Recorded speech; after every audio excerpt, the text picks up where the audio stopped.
Al-Qaeda, that the Congress did something very rare. It reached a bipartisan consensus to pass new laws protecting the American press and the American public from these kind of foreign libel claims in a unanimous voice vote on the House floor. We go back and look, President Obama signed this into law. So while one businessman turned politician openly attacks our First Amendment, a constitutional lawyer turned politician reminds us we must protect it. It's actually something then President Obama advocated in his farewell address. Protecting our First Amendment rights are vital to who we are. An order based not just on military power or national affiliations, but built on principles. The rule of law, human rights, freedom of religion and speech and assembly, and an independent press.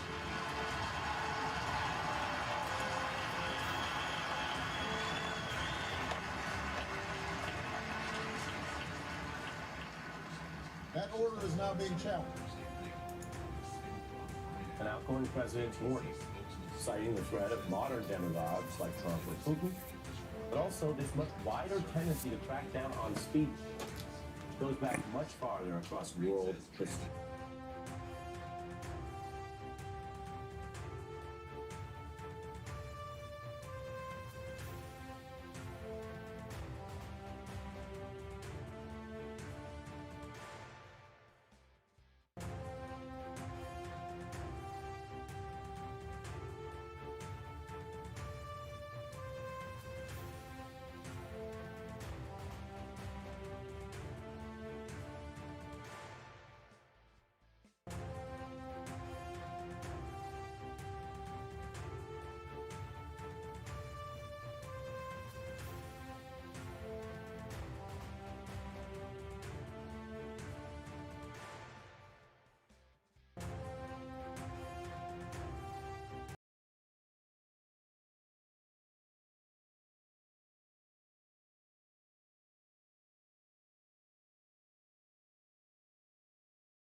Okay, folks, what we're gonna do here, good day, it's Michael J, aka Swifty. How you guys doing? So what we're gonna do is showcase a video just so you can have something to compare to. This is gonna be a quick review of the Ragnar, which is a tier 10 destroyer. So this is Notzer. Doing a quick review on the Ragnar, tier 10 destroyer. Now, over the last couple weekends, if you were watching COTS, which is King of the Seas tournament, you notice a lot of Ragnars were played by some of the top teams. So if you have any questions about that after the video, please post in chat. Let me know what you think. And let's just get into it and see what's going on here. So as I said, questions, comments, just throw in chat, please.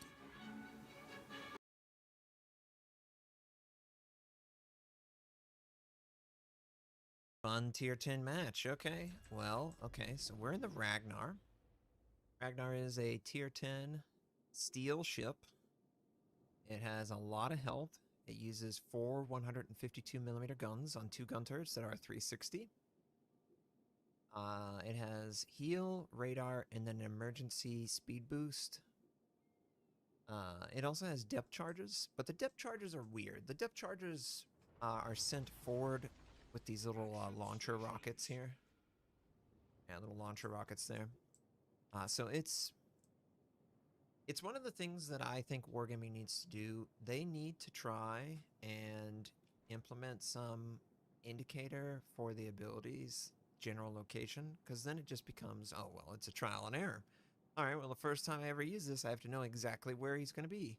You know, he's going to be basically a ship length off of my ship in order to do that. Okay, so the Haku is dropping.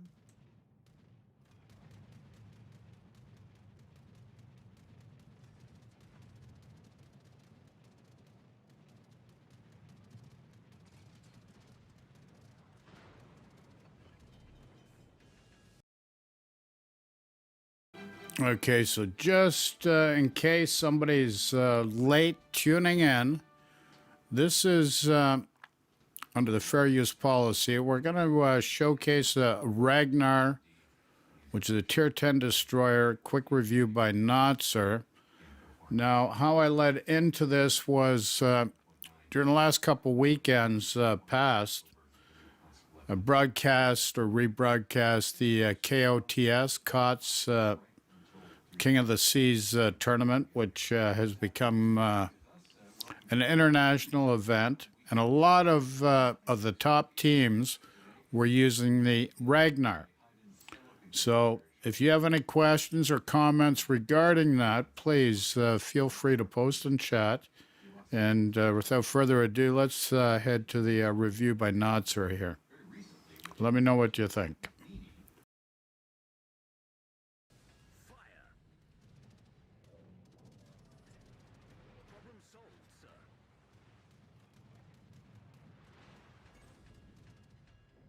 Okay.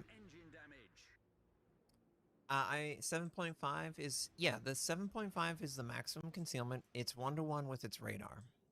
It has a 36-second duration radar. It is designed to be 1-to-1. It feels like it needs to be 1-to-1 to be fair.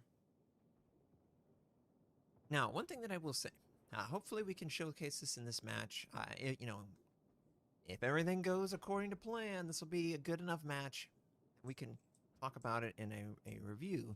But the emergency engine power is really nice because this kind of lacks decent engine power. The engine power that it has is serviceable. It really makes it play like a cruiser. Uh-oh, here we go. Who could it be? Who could it be? Oh, it's a Ragnar. Of course it's my counterpart. He doesn't have any torpedoes. This is all guns. So gun builds are really beneficial to this. It's got pretty good gun velocity, so you can pretty safely attack. Just gonna assume he's staying on the way. Nice, we got a fire on him actually.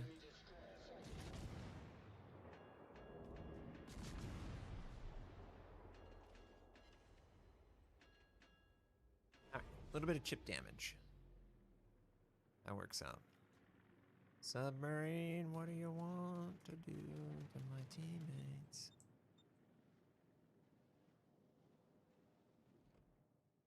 I figured that the submarine is on the surface right here, so I'm just gonna fire on cooldown and spread it out.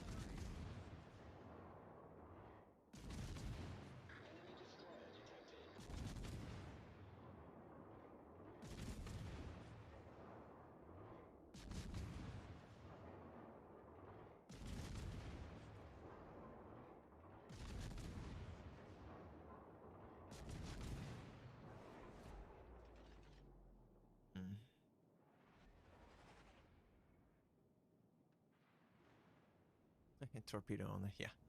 Obviously, gun build is the way to go with these guys.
Now, in the Ragnar, you're going to want to use the emergency engine power to move around the map. You just can't afford to because it's really a get-out-of-jail-free card.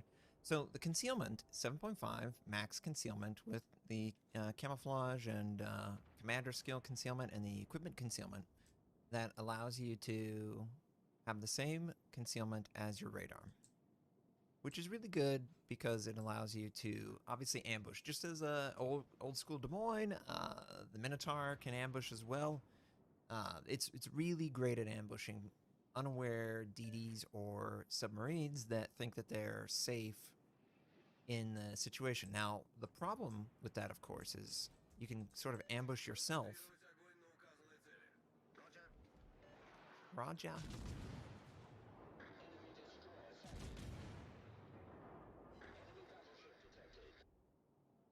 So you don't want to do that. You don't want to ambush yourself.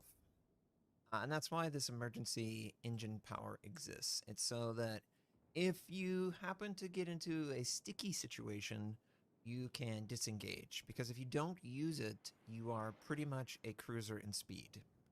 Cruisers can easily keep up with you. Battleships can easily keep up with you as well. Torpedoes dead ahead. Oh, that's dumb. Torpedoes direct front. How can he spot me? But Enemy submarine spotted. oh yeah, and yeah, the depth charges are facing forward, so I can't do anything to. Spotted. Critical engine damage.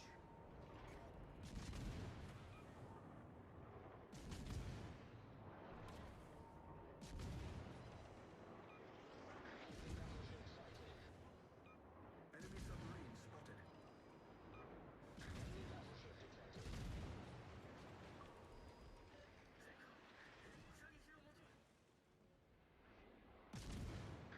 But the 360 gun turrets really let you be very aggressive, both in positioning and firepower. Good gun velocity, keeps up with the targets. Torpedoes to starboard.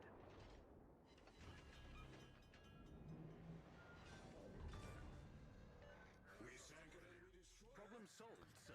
You do have to use your damage control if a enemy submarine wants to obviously torpedo you. That's just the nature of it for DDs. So now I'm a little bit vulnerable. If the submarine wanted to, he could home on me right now, and for the next 20 seconds, I couldn't stop him. So that's dangerous. Obviously, I used my radar when I was detected, but it wasn't, useful. I do think that the anti-submarine of the Ragnar is a problem. It's so awkward. Like, for instance, we're going to use this radio location. This is pointing directly at the enemy submarine, I would guess. I would guess that he's right in front of me. It drops a sort of a rocket forward of your ship. About a ship length is where the rocket would land. That has a depth charge that goes down to depth and does damage. Torpedoes dead ahead. Alright, so yeah, he's sort of here. Torpedoes direct front. I would guess that he is like... Yamato, actually. What are you doing, Yamato? I would guess that he's in front of me. So I'm just going to drop it like it's hot.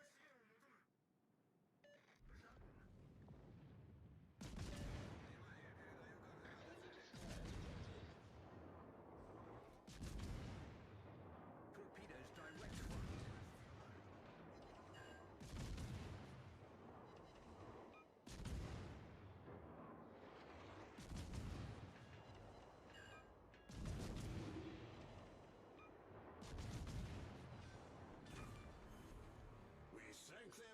We sank their battleship.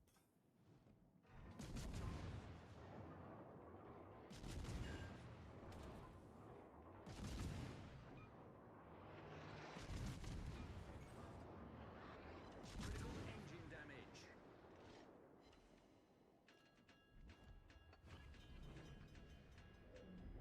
Do not want the Yoshino to do his Yoshino things. Problem solved, sir. Enemy daring has moved off a little bit. I'm going to angle back over here and shoot him this way.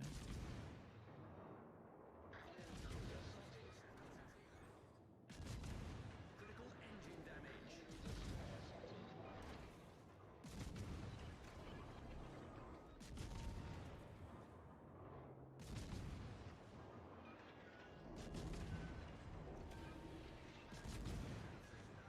Engine boost activated. Alright, that's why you use the emergency. Use the emergency when you feel like you're overwhelmed. To get out of a sticky situation. Just like that, where torpedoes are incoming, and then we're going to return fire to Sergeant Psychosis. Keep angling, keep angling, keep angling.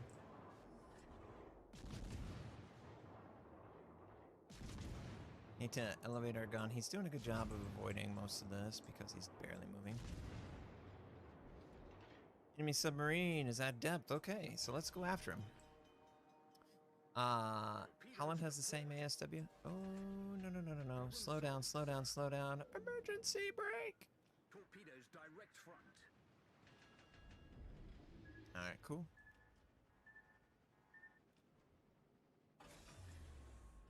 Engine boost deactivated.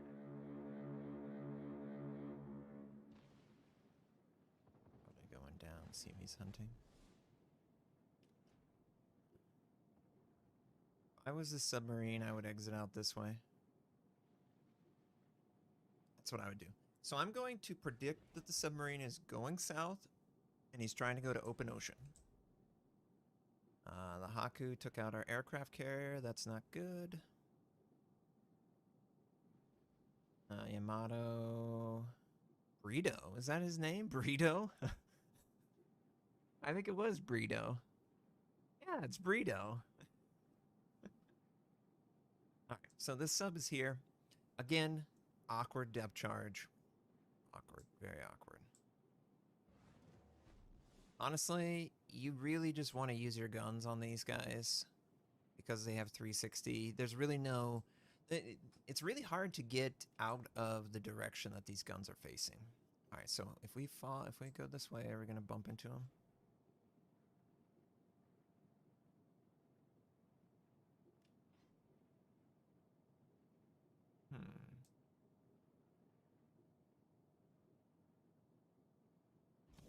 See, I have no idea where exactly he is. So, radio location will detect the submarine at operational depth, periscope, surface. Obviously, he's not at surface or periscope, or he would have been detected. Okay, well, here he is. He's... Yeah, you can't go anywhere, can you?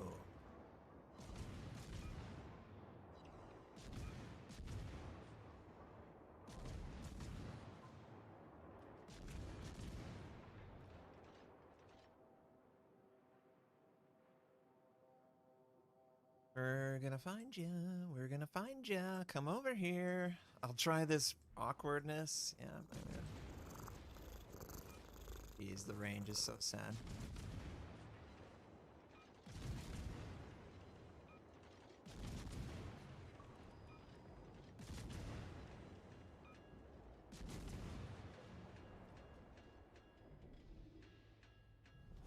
Victory is in sight.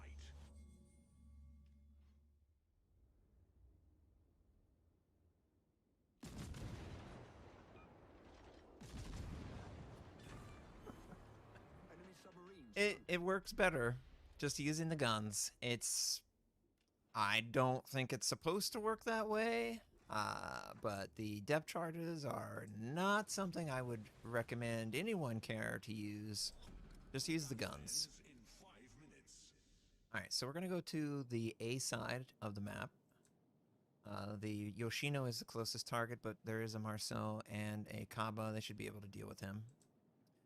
There's a Shimakaze and a Montana that are pushing A. So we're going to head over towards there. Nice, nice. They got the Sheikah. Good.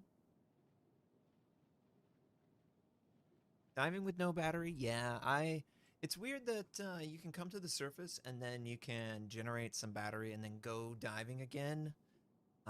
It almost seems like there should be like a pause.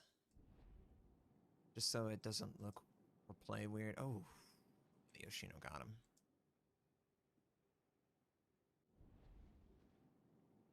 Interesting, interesting. Yeah, he should be able to get him. He's just got so much health, it's going to be hard. That's true, he won't ram you when you're not over him. Alright, so we're headed over towards Montana territory in the Haku. Looks like the Haku's actually closer than the Montana. So, okay, so the Montana and the Yamato are both... Ooh. Yamato's going to take... Woo-hoo! Yamato took a big, big shot.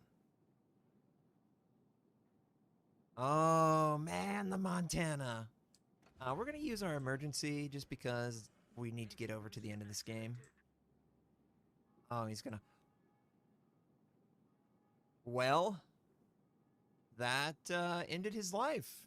Oh! The game was about to end, and now it's not. So let's head over to Zahaku. Maybe we can get a 5th kill. I don't know. I think the game's going to end soon. But the Ragnar is pretty cool. It's got a lot of health. It has 25mm along the side of the ship. Ooh, yes. The 360 turrets with the 152, very, very effective. good damage output, all those different things. Yeah. Really have enjoyed it. Really have enjoyed it. The downsides of the Ragnar, no torpedoes. The depth charges are honestly a joke. And if you can't make good use of your radar, the concealment is going to be a downside because it's not Soviet aircraft, Soviet DD levels of bad, but it's pretty bad. It's pretty bad, but the radar works really well. So that was a good game. Yeah, awesome. Hey, we just made a Ragnar. Just made a Ragnar right there. Yeah, I saw you, submarine. I was gonna kill you.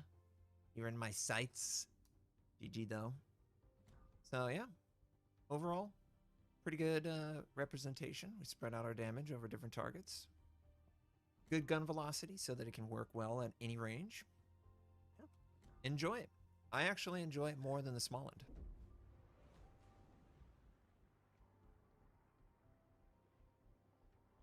And the Smalland would probably be the thoughts on taking the extra range on Ragnar to take advantage of the accuracy. I mean, yeah, Gorilla, that's always a possibility. Yeah, you can totally do that. Only thing that I would say is the way the Ragnar plays, it wants to sort of like phase detect you and then radar you if you're inside of smoke or around smoke or around an island. So if you're doing a lot of phase detection, you don't really need range, but the range does help you reach to the back where the battleships are. Incoming fire alert helps me a lot with dodging, and the nice thing about the 360 is that they can dodge effectively. You'll note that the Ragnar is it has good spacing on the guns, the forward and the aft, which enables that 360. So it's got really good gun angles. You can show a very small amount of your target. And then here's the 25 along the side. So similar to like, does the gearing have 25 or 20? 21. I guess 21. Yeah, it has 21. So 25 along the side really requires AP from a lot of different equal tiered DDs. If they don't have it, or they don't know where to locate the HE shell, you'll ricochet stuff. So it does make you vulnerable to AP. It will stick in your ship. So be careful. You don't want to be perfectly broadside. Take advantage of the 360 and wiggle back and forth, and it works great.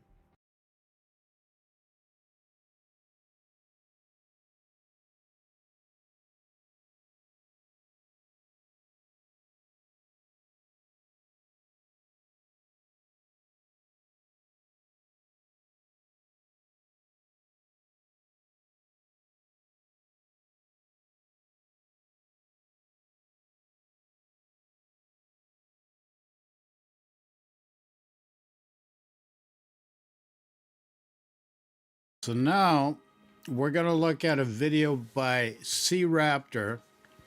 Now, just so you know, Sea Raptor was one of the commentators that I rebroadcast on the COTS, King of the Sea tournament. And he's going to put his slant or his view of the Ragnar forward. So any questions, just throw in chat. And as a comparative to Notzer's video, if you notice any differences, please make note of that as well in your comments. Thanks.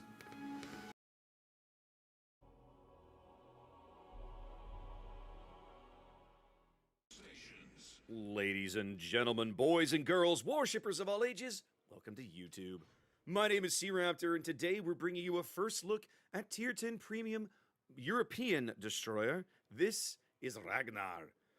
Now, if you remember, up until quite recently, maybe about 6 months ago or so, there was a nifty little European destroyer available at Tier 10 Premium in the game, and that was Smalland. Smalland, if memory serves, was available for 2 million free XP. But earlier, towards the beginning of this year, she was removed from sale. She was very popular for understandable reasons. She was a great little package of a punishing anti-aircraft suite, really good main battery, quick-firing torpedoes, and then, of course, she had that 7.5-kilometer radar that allowed her to bully other destroyers in and around cap circles. Ragnar here, seemingly, has been tapped as her replacement. Ragnar will soon be entering the game with the release of patch 10.7, available for 27,000 steel out of the armory. But Ragnar is a very different animal than Småland. She does bring the 7.5-kilometer radar, that's true, but that is about where the similarities end. Ragnar is almost, more accurately, a little light cruiser, very much in the vein of what you're used to seeing out of, say, Kleber or Morceau, or even the new German Elbing, right? Very much kind of a second-line destroyer that provides additional firepower to potentially a destroyer, someone playing in front of her. She has a main battery comprised of a single turret fore and aft. You see the guns firing here. These are 152 millimeter guns. These are 6-inch guns on a 3-second base reload. These guns are really, really filthy. And she works really well, right, when she's got friends around. Watch what's going to happen to this Marceau between the Venezia and I, right? The Venezia is off to my, well, he's off to my stern now. He was off to my starboard side a moment ago. But between he and I, we are going to absolutely ruin this poor Marceau's day. We are going to get him here in a moment as he ducks behind the island, and there he goes. Enemy destroyer sunk. Ragnar is really, at her core, she is a cap circle bully in a way that most destroyers are not used to seeing outside of, again, like we mentioned, maybe Marceau or Kleber. So the way you're going to play this ship, right, you're going to want to hang back off cap circles until, like this one in front of me, you see someone is lurking in here. Now, she's not the stealthiest thing on the surface, but her detection bubble matches her radar bubble. So if she's spotted on the surface, she can push her fancy little I see you button and reveal who it is that's spotting her. We're about to do that here to this poor gearing on the top end of the cap as we go in, as we light into him with my 2 whatever second reloading 6-inch HE shells. This guy is going to take some damage from me. The Venezia is going to come in with a good salvo. The team is really doing the lion's share of the work here, but look at that. In only about 15 seconds or so between me and a couple other ships, we took away half that guy's HP. Now, some of that is because Tier 10, right? Tier 10 is punishing. But some of that is because I'm here able to spot him, able to get some chunk damage in, and my teammates show up to help. Now, something else you're going to learn to like about Ragnar's main battery is it has an 11% fire chance on these shells. Again, as noted, on with reload booster, about a 2.5-second reload. This will lead to copious quantities of fires against the right targets. Against high-tier battleships, hit or miss, right? Remember, battleships have the highest fire-resistant coefficients in the game. But against a typical supercruiser, like, say, this Moskva over here, I can absolutely really have fun with this dude. Surprisingly, this Moskva's not really even shooting at me. As the gearing off to my starboard side has turned around and come back, he starts shooting me. Now, let's talk about his mistake, okay? When you are fighting a Ragnar in another destroyer, you have to remember that Ragnar, like Elbing, does not have 16 or 19 millimeters of armor through her midsection. She has 25 millimeters of armor. That means if you are a 5-inch armed destroyer, like that gearing, your shells will absolutely shatter on this ship. He'll laugh at you. You won't really be able to do anything to him, okay? Moskva, I've finally made him mad because I've just been plinking away. He is firing AP. Not a bad call. He's getting probably overpins there because, again, I only have 25 millimeters of armor. But you see, this gearing is just wasting his time, largely just throwing shells at me, not really getting a whole lot out of them. And now, finally, after several minutes of sustained combat, I'm going to use my first heal because, yes, she comes with a heal. One thing I want to point out, Ragnar here starts with 30,000 hit points for a destroyer. Now, this is not best in tier because Elbing exists, but just like Elbing, we're getting up towards, Smolensk levels of health here. You really, really are almost a light cruiser. And I say almost with kind of a wink and a nod because it's really not almost. You really are a light cruiser. Supposing gearing in front of me has chosen poorly, he's chosen to go toe-to-toe with a Des Moines at literally point-blank range. And, well, that's just not going to end well for him. And just like that, in less than 6 minutes, I have wiped out 2 Tier 10 destroyers in this match. Now, again, I've done that with the help of my teammates.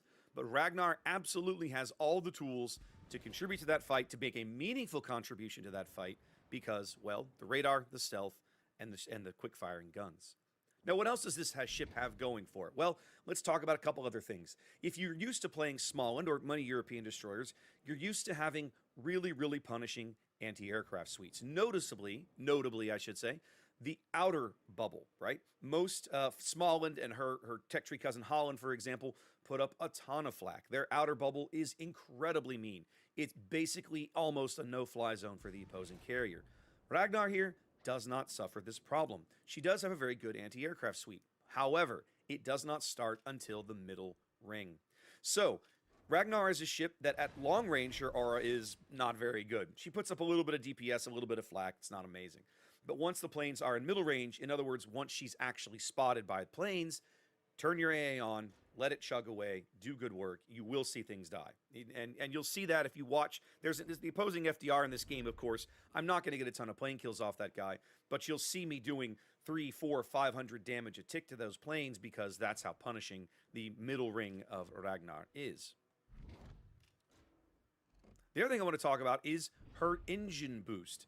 That is not a traditional engine boost. That is the same little emergency engine power short-ranged version that Småland had, that allowed Småland for a very short amount of time to go incredibly fast. Ragnar has the exact same thing.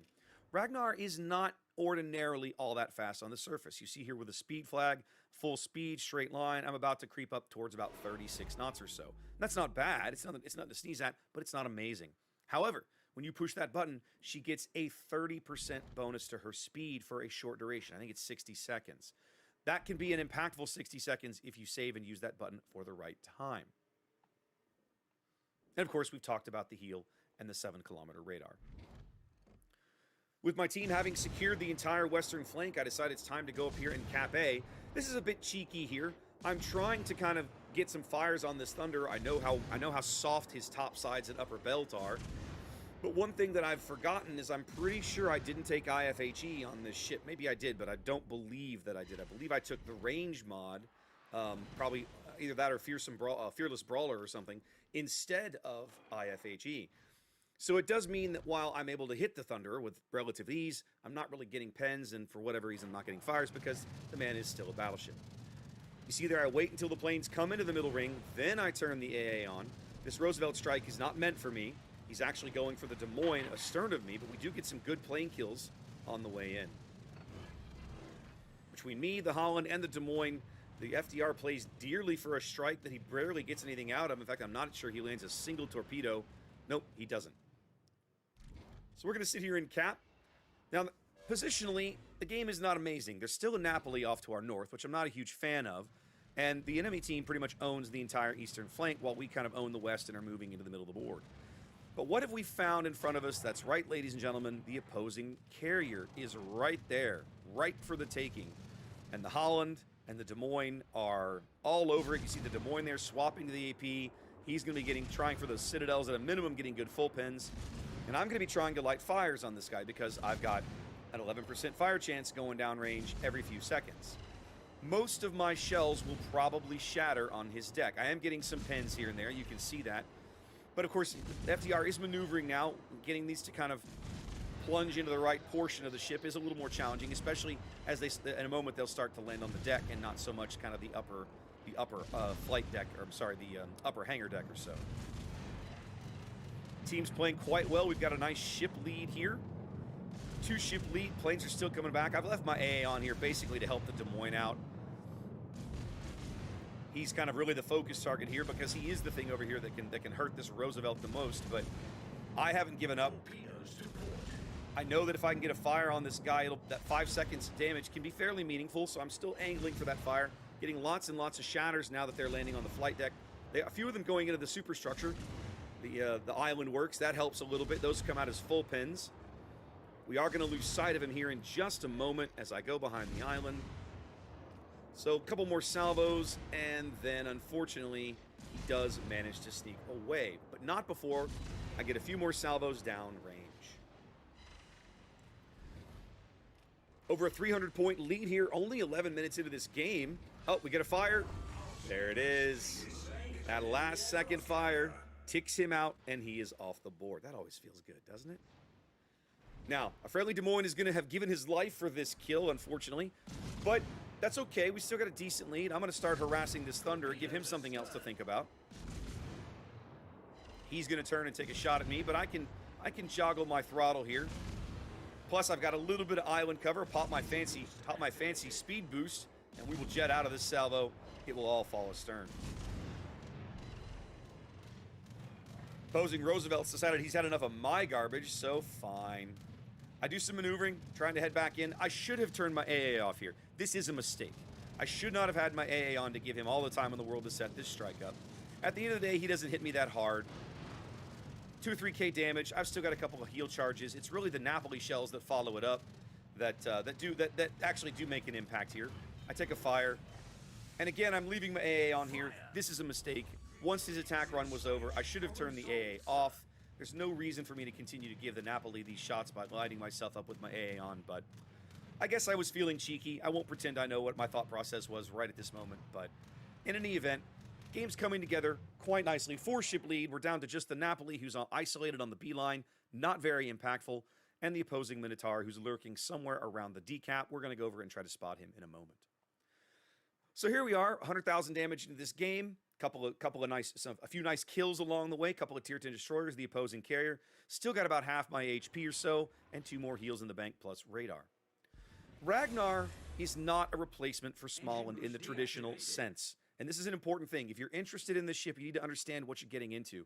Ragnar really does play a little more like Friesland. It's almost like you took a Småland and a Friesland and you smashed them together.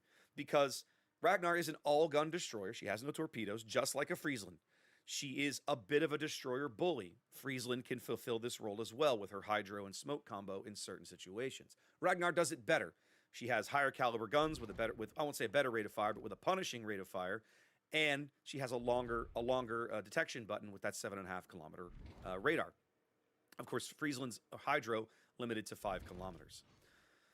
But she is a high tier destroyer, right? So she takes the kind of the place of Småland, but she offers something very different than Småland. And I think it's going to take players some time to kind of adapt to this ship. Opposing destroyers are going to have to learn to fire AP at this ship when she's broadside on. And honestly, even at an angle, like once you angle a Ragnar, an opposing destroyer, you angle it well, he's really not going to be able to do much to you. He's really going to struggle. His AP, you're going to probably bounce his AP, and his HE is going to shatter unless he manages to get hits into your superstructure or into your bow or your stern. I like Ragnar. Is she worth 27,000 steel? That's up to you, right? Like everybody values steel differently because some people invest a ton of time to sit on and accrue lots of steel, and some people don't. I'll caveat the whole thing by saying, if you enjoy Friesland, I think you will enjoy Ragnar. They are similar, they are different, but there are some similarities because, as I was noting, it's an all-gun destroyer and all that sort of thing. So the play style is similar, even though you have a different set of tools to deploy in a match, and you are an incredible bully against opposing destroyers in a way that, honestly, I sometimes feel like Elbing wishes she could be. In the meantime, guys, that wraps this up. Hope you enjoyed that little kind of, I won't call it a review.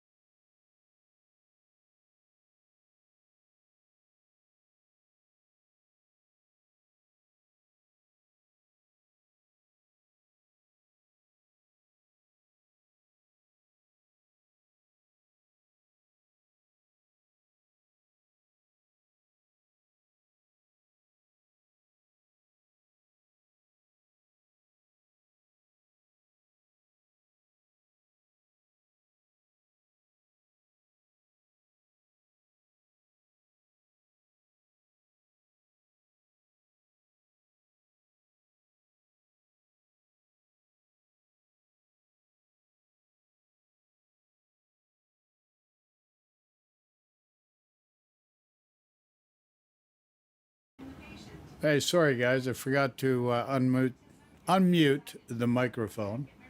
So, I've had enough of the Ragnar. Let's look at just a couple promotional items here that are from World of Warships. I'm not sure what this Warhammer, Orcs and Black Templars is about, but let's just see. Let's play it.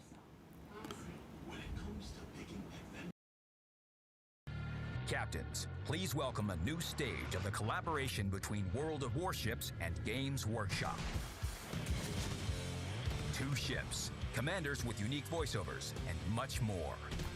The fresh content is inspired by the Warhammer 40,000 universe.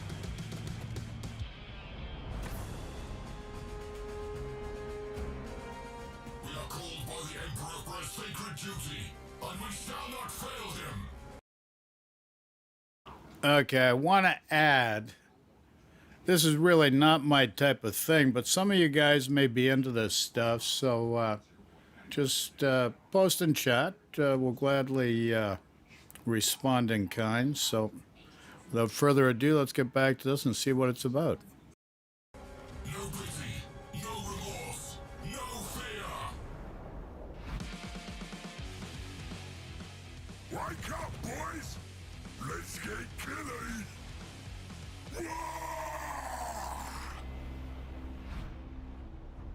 Cross of Dorn is one of the most well-protected secrets of the Black Templars' space fleet. Only the chosen brethren know of its existence. This void ship was gifted to Sigismund, the first High Marshal of the Order, by Great Rogel Dorn. Nobody knows where the Orcs got the spacefaring ship Smasher. Did they assemble it from fragments of the ancient Space Hulk? Did they find it in some forgotten corner of the galaxy by accident? The Orcs don't care. Dork and Mork lead them to the... Who will you choose, Captain? The Black Templars or the Orcs? 2 ships and their commanders with unique voiceovers are waiting for you to decide. If it's hard to choose, grab the giant bundle that holds all of that. You can also obtain 2 more commanders, as well as some camouflages and patches, by completing combat missions. In the premium shop, you can find bundles that include Warships Ragnarok and Ignis Purgatio, unique commanders Justinian Leons the 13th, and Arthas Rockthar the Cold, and other in-game items.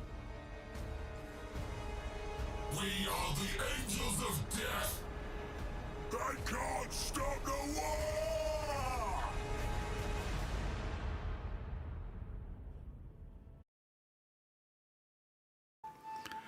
Absolutely frightening, don't you think? Holy moly. Okay, so that's that one. Yeah, I'm not really into this. Some of you guys may be into this. I'm not into it, but, you know, if you are, that's okay. That's your thing, fine.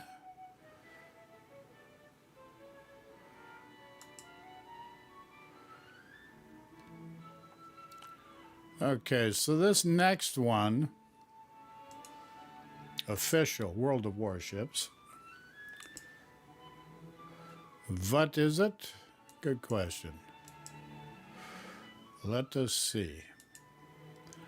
Let us see. Okay, so we're back to the main screen. Let's check this out. Captain, be sure to subscribe to our channel so as not to miss our new Head Over Heels and Naval Legends Submarine Torsk videos. If 1,500 new viewers subscribe to our channel before the new video is released, we'll publish a bonus code for new combat missions in the first comment for the new video. Completing both missions will reward you with 1 German battleship's container, 2 Jack-o'-lantern containers, 2 million credits. The bonus code can be activated before November 8, 2021, and all the combat missions can be completed before the release of Update 0.10.10. Additionally, we'll draw a Tier 7 premium ship container, a 10 skill point commander among those who fulfill the following conditions. Subscribe to our channel, hit the like button under the video, share the video via a social network, and make sure to include the hashtag in your post.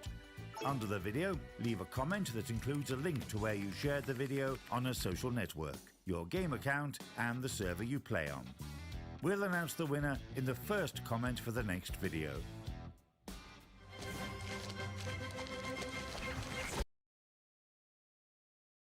Head Over Keels. Actual naval stories. When sterns collide. Oh my. What's this going to be? What are we getting ourselves into here? When stems or sterns, sorry, sterns. When sterns collide? Oh my. Looks like, I don't know. I'm looking at the screen. It looks like when stems collide. So it should be when sterns collide. Okay.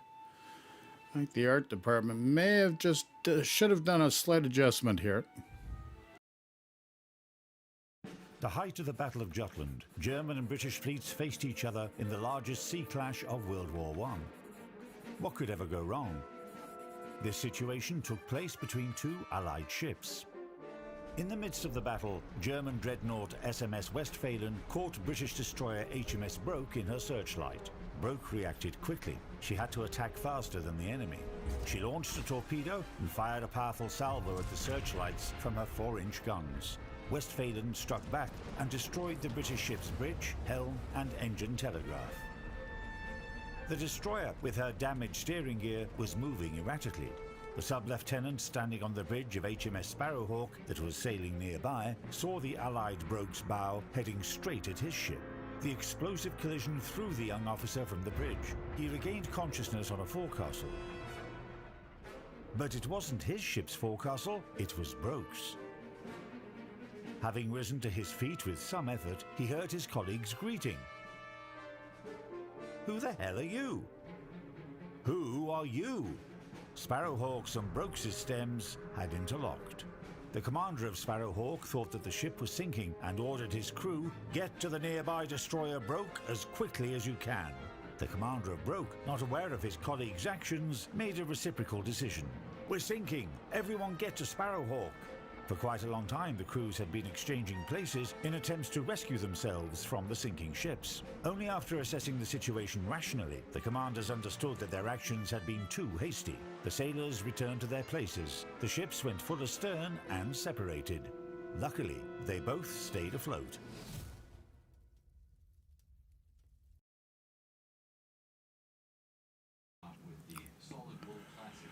Okay, so there you go. What was that about? Like, come on, Warships. Let's make it a little more interesting than something like that. I'm not sure exactly where they were going with that. But what are you going to do? What can you do? Okay, so now we're going to look at Overlord Bowl. And what this is about Tier 9 and 10 coal ships. What are the best coal ships for Tier 9 and 10? So we looked at the Tier 10 Ragnar, which is a European destroyer for 27,000 steel. Now let's look at our options for recommended coal ships.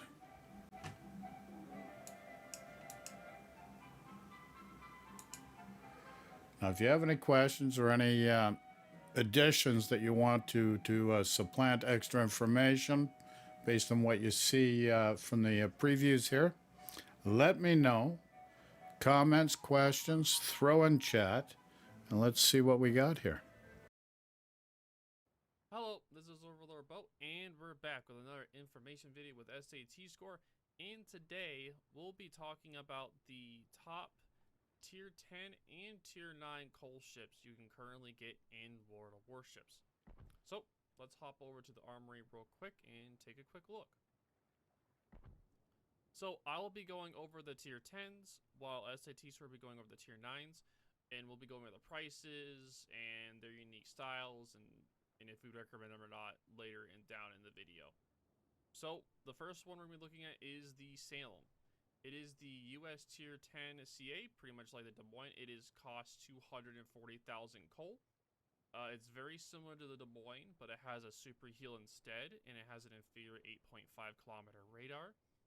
Otherwise, it has the exact same hull and guns. It has a very similar play style and specializes in fighting other cruisers while giving up utility. It's good in randoms, good in ranked, but not used in carrier CB seasons, but sees uses in COTS since there's no CVs. It is recommended for those who like Des Moines, wants to play USCA without the researching the tech tree line and stat patterns. I got to add something here right now. I've got the Salem and the Des Moines. I don't find them, they're very close. There are sister ships, but so very different from my perspective and play style. So I prefer the Salem myself. Des Moines is a great ship in its own right, but for me, they're very, very different. I just wanted to throw that at you. But avoid if you're a player that wants a ship with a unique playstyle, since it has a very similar playstyle to the Des Moines. Now off to the emblem, which is the German Tier 10 CV. This one costs 264,000 coal. It has a very unique playstyle, which uses powerful HE skip bombers and decent torps with good reserves. It is relatively powerful compared to other CVs. It's good in randoms, best non-banned CV in CBs.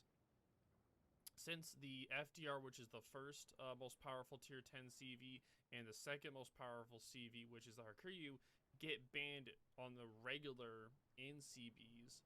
So this ship is this CV is usually the one that's get picked for the third slot. Usually, if there is Tier 10 CVs allowed. But the main issue is this ship does get outclassed by the Hakuryu and FDR in ranked. So if you're trying to look for a ranked CV, the FDR or the Hakuryu would definitely be better for that. This ship is somewhat easier to use than other CVs, and I highly recommend it for any CV player. Now off to the Napoli. The Napoli is Italian Tier 10 cruiser. It costs 252,000 coal. It has a very unique playstyle, powerful close combat cruiser with torps and sap secondaries. It's a very forgiving of mistakes, but difficult to use effectively. It's okay in randoms, poor for ranked and CBs, but very fun in co-op. It's recommended for more of its secondary memes. Now for the Yoshino, the IGN Tier 10 Super Cruiser. This ship costs 248,000 coal. It has a very similar playstyle to the Azuma and the other IGNCAs. It uses 20-kilometer Shima torps. Kiting is a strong kiting ship, but highly vulnerable to citadels. It's average in randoms, mediocre in ranked and CBs. I would definitely recommend this for IGN Cruiser Enthusiast, but generally not recommended as there are other better or more interesting kiting cruisers. Now for the Moskva, the Tier 10 Russian cruiser. The ship does cost 244,000 coal. It is a somewhat unique playstyle, a cross between a Petro and a Stalingrad, heavily armored cruiser specializing at mid to long range combat. It's a normal level of difficulty, average good in randoms, above average in ranked, useful in both CBs and COTS. It's recommended for players who want a long range version of Petro or a viable competitive ship. Now for the final Tier 10 coal ship is the Marceau. It costs 236,000 coal, is the French Tier 10 destroyer. It's somewhat unique playstyle. It has a Kleber hull, but with fast-firing Colbert guns. It's a very excellent kiting ship, high skill floor and high skill ceiling. Good, very good in randoms, good in ranked, excellent for CBs and COTS. This ship is highly recommended for competitive players and also those want a good but challenging ship. It is not recommended for a first Tier 10 ship. Now I'll let SAT Score cover the Tier 9s. Alright. So for the Tier 9 ships, all of them will cost 2,000. All of them except for New Tsushima will cost 228 coal. And first, I will be covering the New Tsushima, since she is the exception and costs 296k coal. She is a Russian Tier 9 destroyer. Compared to others, she has a very unique playstyle. She's a highly defensive destroyer, boasting excellent concealment and with a super heal. However, she trades this by having offensively weak compared to other tier 9 destroyers. She ends up being a very good support ship and a good scouting destroyer, but she also can take 1v1 engagements to other destroyers just because of her super heal. Compared to other destroyers, she's about an average skill floor, but she does have a high skill ceiling since some players will find it difficult to use her limited offensive power effectively. I find that many people actually underrate her. She's actually better than what most people give her credit for in randoms. In ranked, she's also a very good destroyer just because she can outlast everything. And of course, because of her super heal and good support capabilities, she's an excellent clan battles destroyer. However, even though I do highly rate her, I do not recommend buying her because she is too expensive. I would recommend just taking one of the other tier 9 ships if you want. So the Kearsarge is one of the newest ships to enter the armory. She is cost 228 coal. She is a US tier 9 battleship / hybrid kind of ship. And as a result, she has a very unique playstyle. She's essentially a battleship, but has access to controllable rocket planes similar to how attack planes work for carriers. She has excellent alpha damage thanks to her 12 guns. Her planes provide immense spotting utility, but that flight deck in the middle of her hull makes her very vulnerable to battle damage. And because of that, she actually has a very high skill floor and ceiling just due to the difficulty of using the ship effectively. But overall, she is very good in all modes. Very good in randoms, very good in ranked, and I'm expecting her to become the meta battleship in clan battles, just because of her spotting. And because of that, I would recommend those for those who want a competitive battleship and those who want to play a very unique and good battleship. However, I don't recommend it for newer players that lack the experience at high tiers, or those that may have issues trying to control many things at once. So next, we'll move on to the Carnot, 228 coal. She's a French tier 9 supercruiser. Her playstyle is somewhat unique, being a combination of the French battleship and the heavy cruiser. She can both play as a lighthouse build, farming HE and or AP at max range, or she can take the stealth build and punish ships that show broadside to her with her powerful AP. She is good. I've ranked her pretty good in randoms because of her very good durability.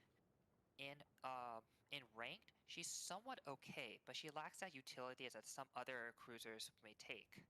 And in clan battles, she has some potential due to her durability. So if you're a randoms player, I would mostly recommend the Carnot for randoms, since she is very good at racking up damage if you're accurate with her guns. Next, we'll move on to the Marco Polo, Tier 9 Italian battleship. She has a somewhat unique playstyle. The best way I can describe it is somewhat similar to the Tier 9 Roma, but with SAP and no fuel smoke. You can also think of it as a Lepanto. You could also think of it as a Veneto, a Tier 9 Veneto, but with no fuel smoke. To keep in mind, although her accuracy is 1.8 Sigma, she is scheduled to get a buff at the 10.10 patch, which will slightly buff her accuracy to 1.9. Okay, I want to add to this.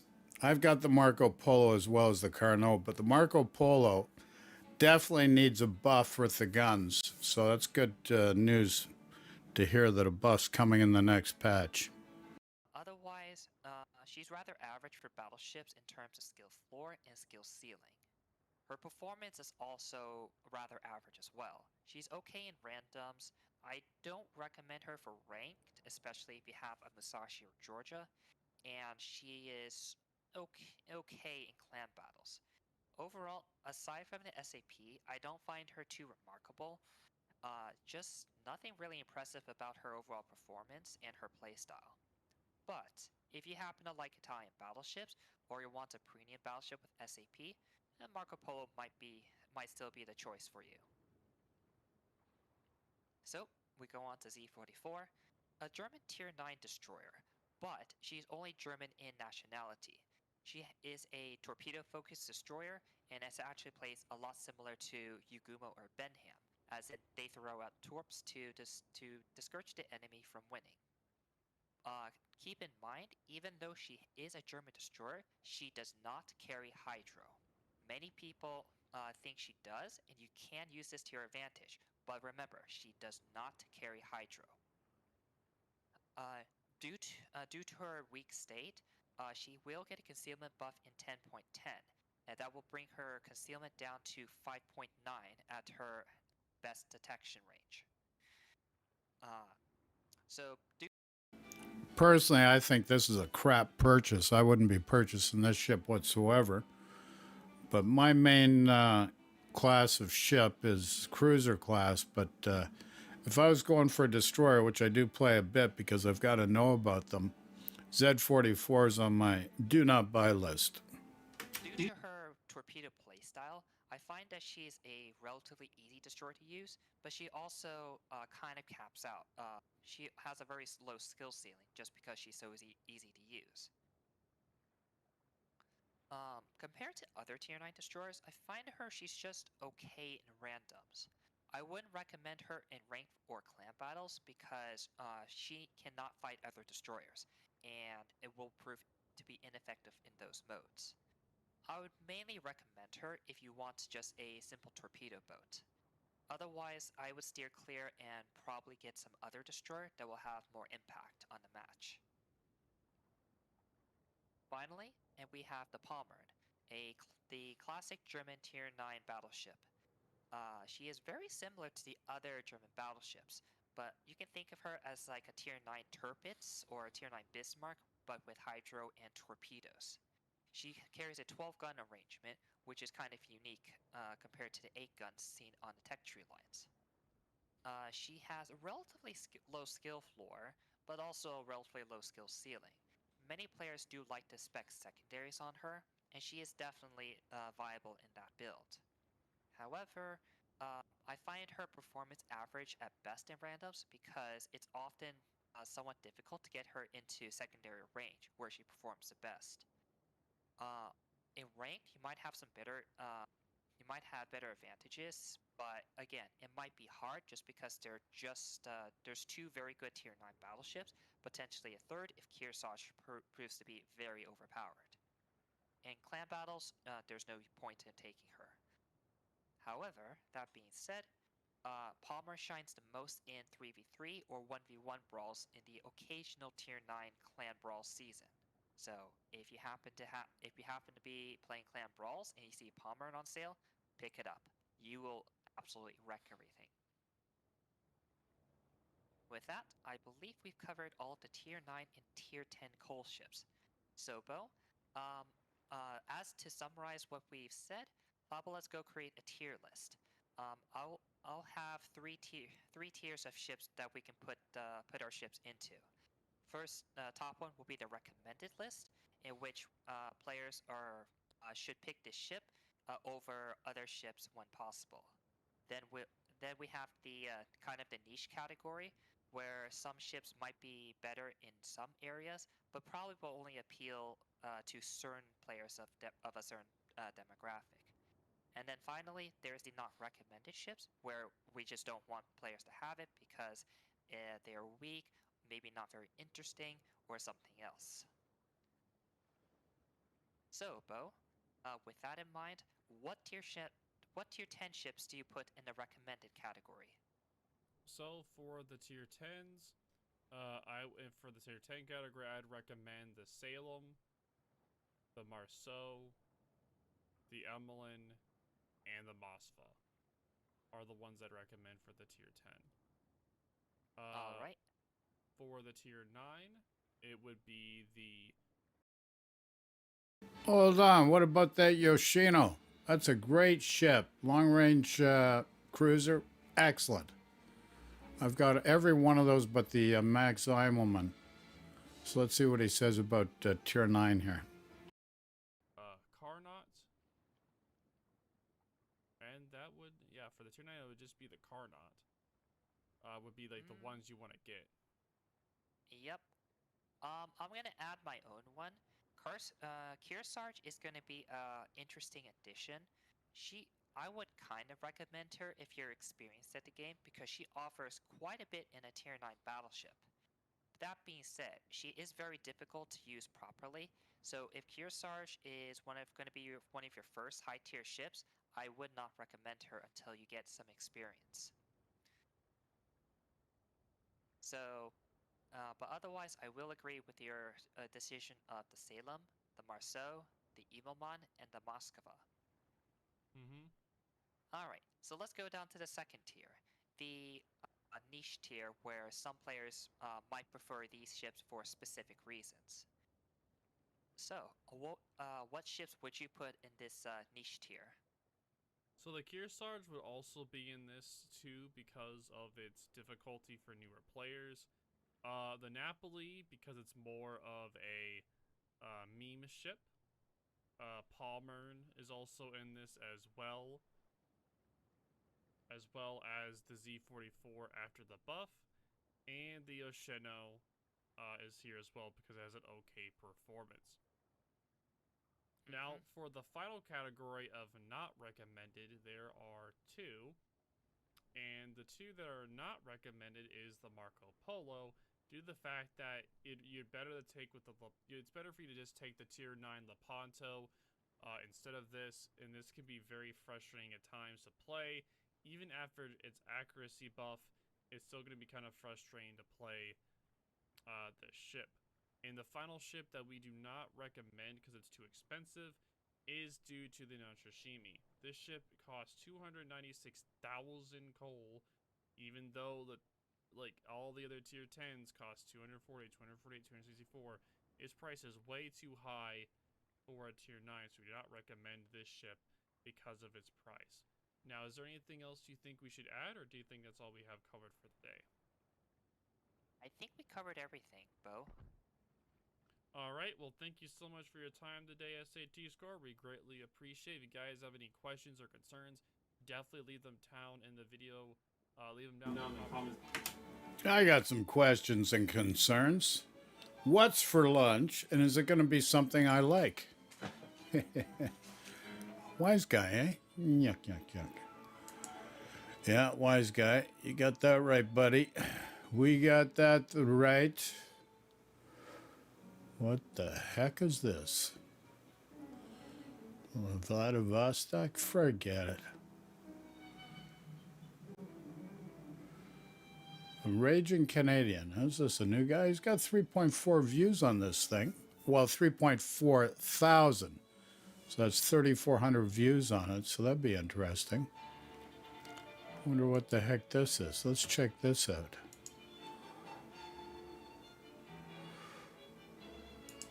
Okay, let's go to the main screen.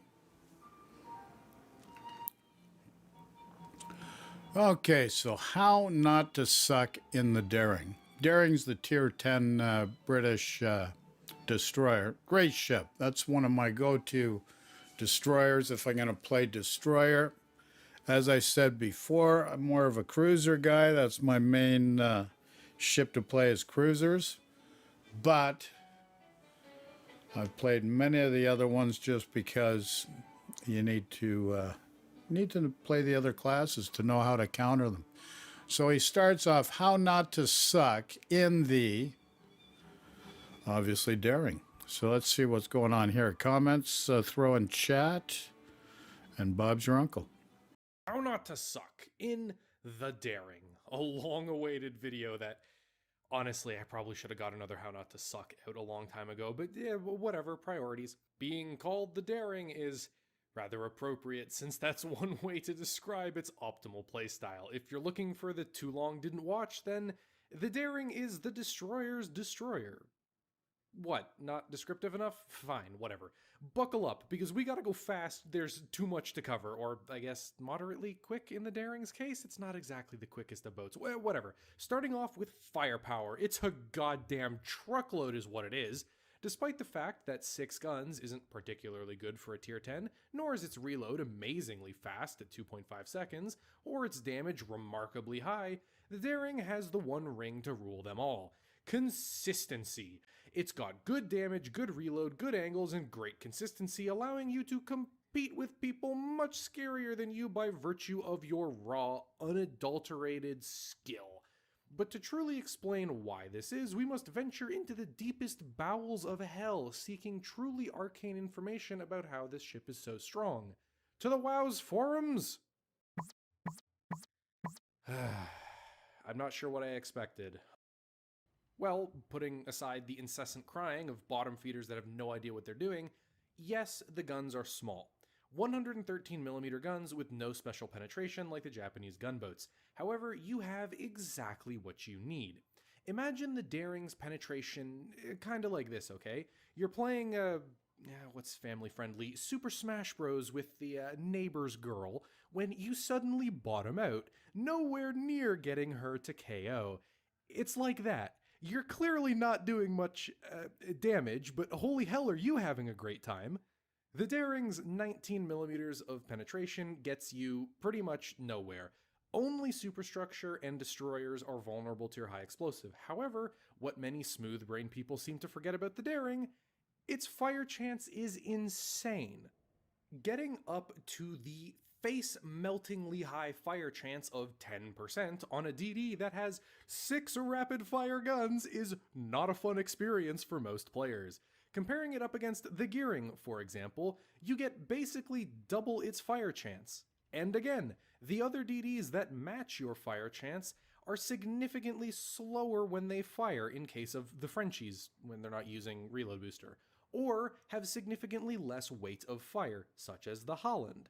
Its damage is pretty alright for the HE shells, 1700 damage per shell, so you can get some pretty big 3000 damage plus volleys on battleships and cruisers if you're lucky. Against DDs though, oh boy, are you not a fun target to skirmish with. The biggest reason why is because of your almighty smokes. And unfortunately for you, I'm going to hold off until I talk about the consumables and bring everything together to cover why it impacts so highly on your playstyle. Okay, starting from the most applicable part for destroyers, concealment. The Daring's conceal on first glance is just bad for what you're getting.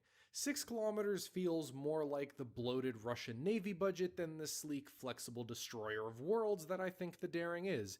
So what gives? Well, to be perfectly honest, it requires a different approach. In most super stealthy tier 10s, you can rely on just avoiding people because you outspot them by miles, and for the most part, you can always start turning away to get away scot-free. Not so in the Daring. Your concealment means that you will consistently be outspotted by a few hundred meters, but it doesn't really matter for the Daring. A few hundred meters is quite literally seconds worth of detection time before you find the enemy DD or whoever spotting you. And for the most part, there are no destroyers stealthier than you by a significant amount that can also outgun you. And that's because of point number 2 on the list of amazing, the ship's maneuverability. The Daring is one of the most nimble destroyers in the game. Come hell or high water, Her Majesty's Royal Navy is going to chase you down and forcefully colonize some savages. Your stealth is middle of the road, as I've said, but so long as you're smart and don't YOLO into caps like the absolute potato most players are, face check corners because running into radar and hydro is fun, and diving into smokes because you can clearly fight the 4 ships hiding in there, you should be perfectly fine to outmaneuver, dodge, and basically troll anyone who tries to shoot at you, and make the Kleber's dodging, jinking, and accelerating look like an arthritic old man trying to run down the stairs. The best way to use the Daring is kiting, or reversing. You may not move as fast as a maximum warp French destroyer, but you accelerate a hell of a lot faster than they do, even with the speed boost. So juking shells at medium to long ranges and varying your speed while kiting is insanely effective. So, let's talk about the danger pylons. Not great, but they have some hilarious potential. The Daring... The danger pylons? That's a descriptor, and I've never heard before. My God, let's give him 10 points for that. Gets 10 torps in 2 launchers, which is pretty on par for tier 10 torpedo power. However, their performance is not great. The easiest comparison is like a flaccid version of the Gearing's torpedoes. The Daring has just shy of 17,000 damage per chode launched, and with a slow 62 knot speed and widespread, they are terrible for use at long range. The grand long range of 10 kilometers, that is. They even reload fairly slow for the tier, at least in comparison to other torpedo boats, at 125 seconds. All in all, they feel like tier 6 or 7 torpedoes because they basically are. The Moss, the Akatsuki, the Jervis all basically have torpedoes on par or virtually identical to the Darings. What makes this fine British cuisine special, aside from, is the ability to single launch them. And holy shit, is this incredibly powerful. Unlike every non-British DD in the game, you can choose how many torps you fire and in what spread. Feel like conga lining all 10 straight up some unsuspecting battleship's stern? Go right ahead, I'm sure he's stretchy. Maybe you want to troll an enemy DD and launch an undodgeable narrow spread at the guy who's rushing your smoke full ape brain with his arms flailing. Why not? You shouldn't think of your torps as a primary armament. You should think about them as a tool to help you control the map, reposition, and ambush unsuspecting taters. It's extremely effective at, well, saying "come and fucking get me" from the top of your little tower and then laughing as they try. Oh my, the language. We may have to censor this broadcast. Only to die horribly. I highly recommend dropping them just before you engage with an enemy in a gunfight, since you never know. They might go full ape and just explode as they eat, like, I don't know, 10 torpedoes to the face. That seems reasonable. Overall, the Daring seems to be a more fire-heavy version of the Gearing in terms of playstyle and performance, with some edges in maneuverability and drawbacks in torpedoes. However, if that's what you think, you're about as wrong as Wargaming's silent majority, because when I said that the Daring outmodes or invalidates literally fucking everything else it comes up against, I wasn't joking. Because where the Daring ascends from a run-of-the-mill jack of trades, similar to, well, the Gearing, it turns into a bed-spring annihilator with its consumables. Because while I alluded to the smoke near the beginning of this review, it isn't the best the Daring has to offer. It's certainly good, but not quite the best. And I'm going to explain why when you compare the two quote-unquote jack-of-all-trade destroyers in the Daring and the Gearing, it becomes a rather unfavorable comparison for the Gearing, the old, true, best destroyer from the glory days of the game. You see, this beautiful rectum wrecker that is the Daring not only gets a defensive hydro that lasts upwards of 4 minutes, not only does it get a heal, which by itself has justified ships being garbage in Wargaming's eyes, for example, the Russian destroyers, it also gets the best smoke in the game, bar none, by far. You get 7 charges, assuming you take Superintendent. Each puff only lasts for a few dozen seconds, and it's not even up for that long, consumable-wise. So why then are these 3 consumables put together the greatest bullshit combo you could possibly imagine? Simple. It lets you get the fuck out whenever you need to and run the hell in whenever you want to. Getting pushed by an overexcited lollyboat lover, hard turn, pop the smog, and run like hell to the nearest mall cop while laughing maniacally the whole way. Need to give the bird to your friendly neighborhood sky cancer? Chain smoke 10 cartons as laugh as cancer kills you faster than the CV can. Just want to troll your team by losing vision of the entire enemy team for 30 seconds? Go for it, the plebs don't deserve your spotting anyways. Reserve your power for yourself. Everything put together is where the Daring shines. Its maneuverability and utility let it contest pretty much every other DD in the game without giving a shit. By reversing into a cap or pulling a turn once inside, you can make yourself virtually impossible to lock down or kill. If they hard commit for you, smoke up, run away, and use the break and vision to drop torps. It's highly unlikely that the enemy will be able to do any real damage to you, even when they're chasing you or when they're blind. Quote unquote highly unlikely. Skirmishing with other destroyers should also be a priority for you, since you can trade poorly and still return to win the trade later on. The only thing that you should probably remember is when you're dodging torps, always try to accelerate forward to dodge, since your maneuverability and acceleration makes it almost impossible to hit you. For example, look at this dodge. Look at how goddamn smooth. Look at my schmovement here. There is basically no excuse for getting hit by torpedoes in this thing. If I can do this, you cannot get Devstruck broadside. It's not hard.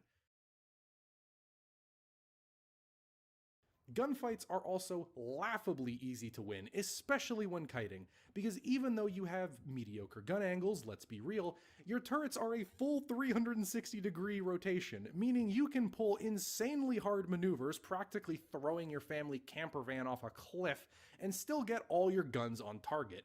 So, unfortunately, we're at the part of the review where we're no longer having fun. Carriers and submarines. Woo! So, as far as carriers go, ironically, not that bad. The daring is actually pretty immune. The rapid smogs mean most CVs will just piss off to go molest someone else unless you're actively threatening them, and since your smoke comes up every 20-ish seconds if you sit inside of it for the full duration, you can hang around for literally ever and not really care about carriers since your smoke is pretty much always up. So CVs tend to just ignore you out of boredom and frustration. Submarines. Subs. Look, no ships can really deal with submarines. They are too fast, too stealthy, and far too dangerous for DDs to deal with alone. It's not safe to chase them since you can end up getting killed by chasing too far. Here's an example. I would be fucking obliterated if I tried to chase this guy into his enemy team. It's dangerous to try to hunt them even alone since they will almost always see you when you see them, and you have no effective armaments to fight them since DD depth charges requires you to be YOLO'd on top of them. Destroyers can't really deal with submarines. Despite Wargaming touting them as the hard counter, the actual hard counter is battleship dropped anti-submarine planes. As for dodging the torps, you basically can't. If they ping your bow once and you're sailing away, the torpedoes effectively won't stop tracking until they're right fucking on top of you, and these things move at 90 knots, so you have literally less than a second to dodge.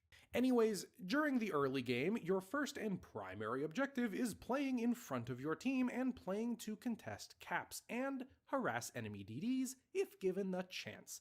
You can and will absolutely dumpster most other DDs even if you're only marginally better than them, since the daring gives you basically every tool in the fucking Home Depot to work with. Your spotting and 3-kilometer safety hydro can also protect the taters behind you from any incoming doom-dongs. The only real thing that affects your playstyle... Any incoming doo-dongs? What's an incoming doo-dong? Oh my. ...is the number of planes and things like, well, radars. You don't, not want to do what I said in the early game. You just act a little more conservative, not taking trades without help and not trying to push for map control in case the CV or radar cruisers decide that it's a really good idea to kamikaze your ass.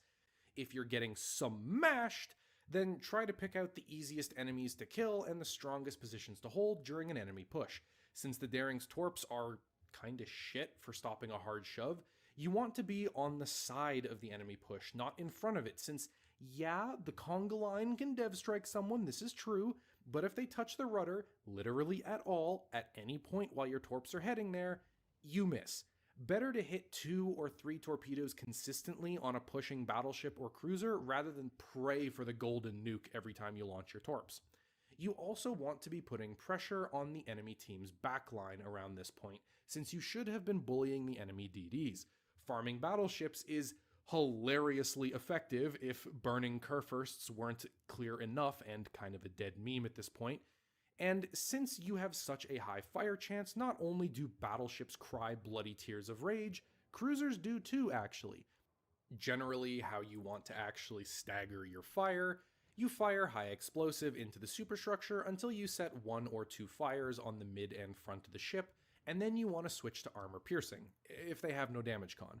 The reason for is because your AP does way more damage and is actually very good on the daring, but it's generally not as useful as the high explosive in a wide array of, well, engagements, touching on torpedoes and dodging again.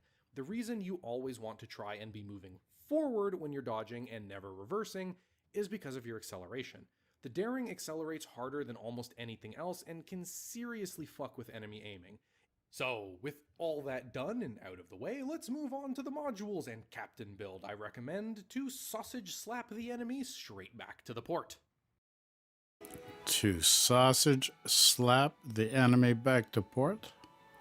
Gotta love this guy. So, starting us out with ship equipment. In the first slot, main armaments mod 1, because it's the only one that's, well, even remotely good in that slot. For the second slot, it's your choice between damage con and, or not damage con, engine room protection and hydro mod 1. Engine room protection is basically if you are afraid you're constantly going to be in bad positions where you can't, well, escape and you're going to get your engine knocked out. I wouldn't recommend taking it. Hydro mod is just stupidly overpowered on the daring. Puts you up to like a 4-minute hydro. It's amazing. The engine room is for people that aren't confident in their ability to, well, survive in a destroyer. For the third slot, it's your choice between aiming system mod 1, torpedo tube mod 1, and smoke generator. Each one fit a different playstyle. Aiming system mod 1 makes your ability to skirmish with enemy destroyers at medium to long ranges much better because your shells are accurate, and it makes farming battleships and cruisers easier as well. You get more value out of torpedo tubes mod 1 in my opinion, considering it adds 3-ish knots to your torpedoes, putting you up to 65. However, each of these two is for a different type of playstyle. Are you planning on torpedoing battleships and being a hindrance to the enemy push more, or are you planning on contesting caps and dealing with enemy destroyers more? Depending on which one you're planning on doing most often, you pick one of these two mods. Smoke generator is sort of a change to your overall playstyle. Your smoke screen dissipates 5% faster, which is basically all of 1 second, considering they last for 30 seconds regardless. And the action time of 30% means that you get to place around 3 more puffs of smoke. 3 or 4 more puffs. Don't quote me exactly on that. What this allows you to do is use the British smoke a lot more how you would use regular smoke. So normally with the Brits, you can't use it turning and kiting away because it'll run out before you make the full turn. With this mod, you can. I would recommend you take this if you want to play a far more maneuver heavy and kind of out-skill playstyle. If you're confident in your ability to just style all over enemy DDs and win through outmaneuvering them, take Smoke Generator Mod 1. It's generally going to serve you better by allowing you to maintain speed without having to completely sacrifice your smoke, because normally you basically have to slow down in order to use it. In the fourth slot, steering gears, it's the only good one that you can really pick. The depth charge mod is a fucking joke. Damage con is also not very necessary because you have an extremely fast reloading damage con on destroyers, and you don't get Excel mod, so this is the only one that's good. Non-negotiable, concealment system mod 1, the only one you should even consider. In the final slot, again, it's your choice between main battery mod 3 and torpedo tube mod 2, and each of these serve a different playstyle. Gunfire control system I wouldn't recommend because your shells are so floaty and take so long to get to their target at maximum range that you're not going to hit anything that's maneuvering, and even against battleships it tends to be a little inconsistent, so I wouldn't recommend it. Main battery mod 3, once again, is for playing more aggressively. It's your gunboat build, it's for contesting caps, fighting destroyers. With it, you can get your reload down to 2.5 seconds, which is incredibly good for the daring. Your other option is Torpedo Tubes Mod 2, and this is again going for a more anti-push, harassment, map control build because it knocks 15 seconds off of your torpedo reload time. And because your torps have such a long 125 second reload, you get a huge amount of, well, effect off of this skill. It's about 19 seconds. So it brings you down to a more comparable torpedo destroyer, well, reload. Moving on, god damn it, Discord. Moving on to your captain skills. The first one I would recommend is preventative maintenance. The reason for is, well, obvious. You don't want to get your ship's engine and rudder knocked out every single time you're splashed. Second pick is Last Stand, no-brainer. obviously there's no reason not to take it. It's an amazing skill. For your first 3-point skill, instead of Survivability Expert, I would actually recommend Superintendent, but either one of them is a fine initial pickup. The reason I would recommend Superintendent is because you get an extra heal, an extra hydro, and an extra smoke. And having 3 heals, well, basically increases the amount of health that you can get back by 50%. It's a very good pickup. However, Survivability Expert is fine. It's the bog standard survivability pickup for destroyers.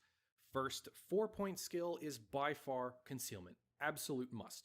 Now, from there, you can get a few other skills. If you're planning on going full defensive, you can go back and pick up Priority Target, but I wouldn't recommend either Incoming Fire Alert or Priority Target because the Daring is very maneuverable. As long as you have good map awareness, you don't require any of those skills because, well, slowing down and turning means you dodge 99% of fire coming at you from longer than 10 kilometers. The biggest things that you can go after are RPF. Radiolocation is a skill I would recommend more for team play and, again, being aggressive. Knowing where the enemy destroyers are, or submarines, knowing where they're heading, and being able to communicate with your team or set up ambushes is very good for how the Daring likes to play. It's also extremely good for competitive, so if you plan on taking the Daring into clan battles or King of the Sea or whatever, this is basically a must-have skill. If you don't pick it up, I would recommend we go. You know, I've never tried RDF. A lot of guys swear by it, think it's a great skill set to have. But just for my play style, I've just never used it. I just find I get more mileage out of a different type of configuration. But I'll tell you, a lot of guys, RDF, which is the radiolocation skill, a lot of guys swear by it, so I thought I'd throw that at you. For a number of other skills. However, assuming we took radiolocation, next up you're going to grab Adrenaline Rush, and finally you are going to grab Liquidator. And this is what I would recommend as pretty much your high competitive Daring build. This is what you would take if you want to contest caps, kick the shit out of enemy destroyers, and be an all-around pain in the enemy's ass. Oh my, the descriptors he uses. What language? Now, I think maybe we may have to post an age restriction on for mature watching only. What do you think? If you don't take these and instead grab Radiolocation, we're still going to grab Adrenaline Rush, but using those 4 extra points, we are going to be grabbing Fill the Tubes, and then your choice between Swift Fish and Demolition Expert. Now, in this build, the reason we're taking Fill the Tubes and Swift Fish would be obviously torpedoes, but we're not taking Main Battery and AA for the same reasons I talked about earlier for range. This skill, pretty much worthless on the Daring, no point taking it. This skill, also pretty worthless. The 5% reload time, not even felt. The 10% continuous AA damage, not significant. You use your smoke to avoid planes, not your AA. So, your choice between Swift Fish and Demolition Expert. What are the pros of each? Well, Swift Fish is 5% torpedo speed. Going for full torpedo speed build, you get to just under 70 knots. It makes your torpedoes much easier to play with. However, I would highly recommend if you choose to, not get RPF and instead go for this, take Demolition Expert. The reason is because with full fire build, you get up to that, as I mentioned earlier, Yeah, I really do recommend Demolition Expert on this ship just because of the fire chance. And if you get into a good position, you can really do a lot of damage to a battleship. With 10% chance to set fires, which is just utterly insane. And when I played around with it by resetting my captain skills, it was really stupid. And I think it's significantly more valuable than, for example, Swift Fish. The only other option that you could pick up would be consumable enhancements. Now, this one is kind of iffy. Now, when you take the Hydro mod, you get 237 seconds of Hydro duration. That's 4 minutes for all intents and purposes. It's kind of superfluous to get to a 4-minute, 20-second Hydro because, well, if you're stacking them correctly and using them when you need them, you basically have 10 minutes worth of straight fucking Hydro. You don't need to worry about it. It doesn't matter. 10 minutes, what am I saying? you have 16 minutes worth of hydro. It's absolutely not necessary to boost that anymore. So I would recommend your final pickup, Demolition Expert. Very good skill. And that concludes this video on the Daring, how not to suck. What would I rate the Daring? I give the Daring a hunting down filthy torpedo weebs out of disrespecting enemy battleships, with the recommendation to get the goddamn boat and keep it. Certified grade A golden. Whoa, certified grade A golden? It's got the maple syrup award. This guy's a Canuck, eh? Now, maple syrup mostly comes from Quebec, so... Parlez-vous français, monsieur? Oh my. Let's see what else he's got to say here. I honestly think the Daring is one of the best, if not the best, destroyer in the game. It just does everything to such a wonderful degree that I genuinely think I feel gimped when I play other destroyers after this thing. I hope you've enjoyed the video. I hope you... He feels gimped? Oh my. The Gimper. Why not the Gipper? Be the Gipper. Huh. Interesting. Very, very interesting. What are we going to do next? I think we should play a game. But I think what I'm going to do is...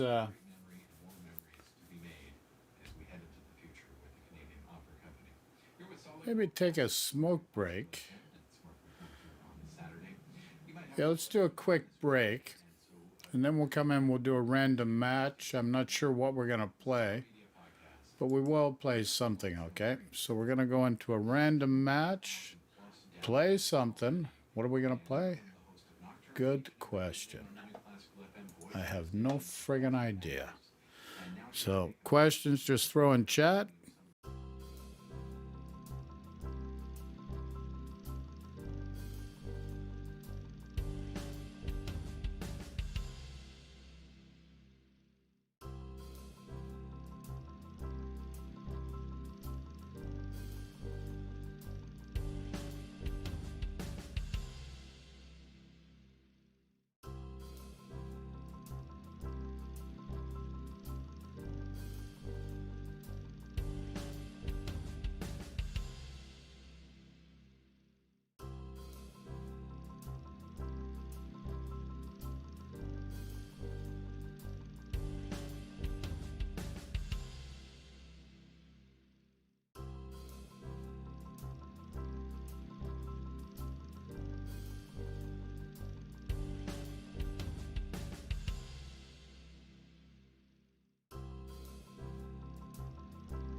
Okay, change of plan here, folks. What I'm going to do is I'm going to throw a video up there of Flambass. Yeah, Flambass. And give you something to watch till I come back. We do a random battle. Okay, so he's stating World of Warships. This is the line into this friggin' the headline for this video. World of Warships is a well-balanced and not buggy game. So let's see what that means. Any questions or whatever, just throw in chat. Looks like he's running a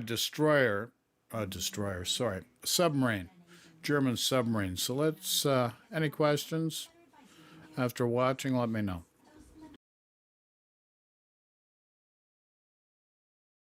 Noises of the depth charges going off and the pipes bursting, and you'll be thinking of your mum and your girlfriend, and it'll be awful.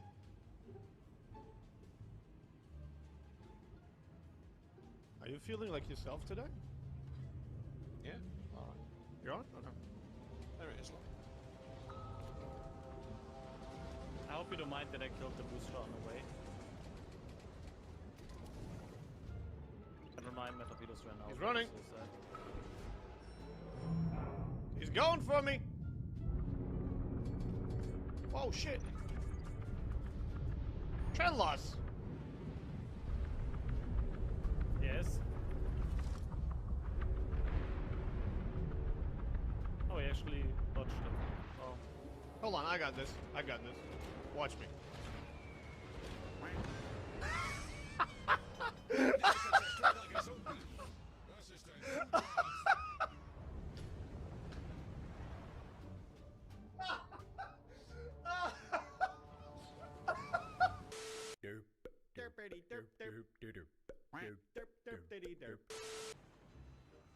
Are we? Flambini, I'm in range. Flambini. Do it. Do it. 3, 2, 1, go. Oh my fucking god. Oh no. Oh no. Oh my god, look at that.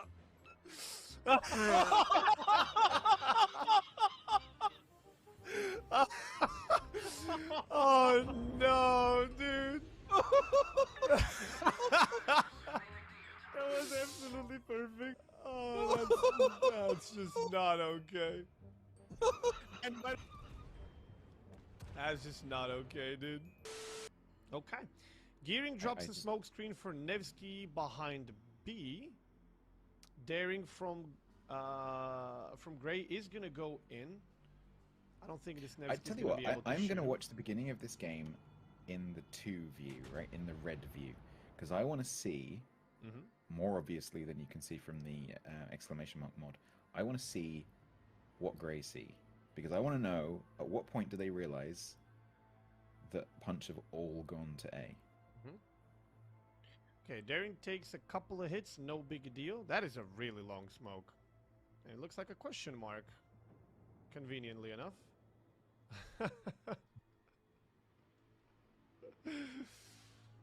Okay, So far- this so is far- the best thing I've seen so far. It represents these two opponents very well. A question mark. A few moments later. Is running to that island to die, essentially, because there's a push coming through that cap which is just gonna kill you. It's too late to escape. You should have turned around by now. Oh my god, there's so much meme shit going on right now. Nevsky from Punch that was sitting sideways in the smoke. That's called Feel These Torps, just took a torpedo. Yep. And he was sitting in a question mark smoke screen as well. This is great. No, I think that's a serious question.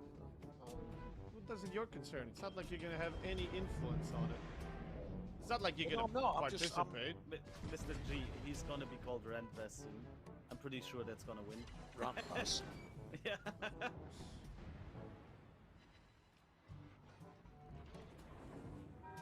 Ranty McRantbass. Of course. Shooting without lock on, always better accuracy.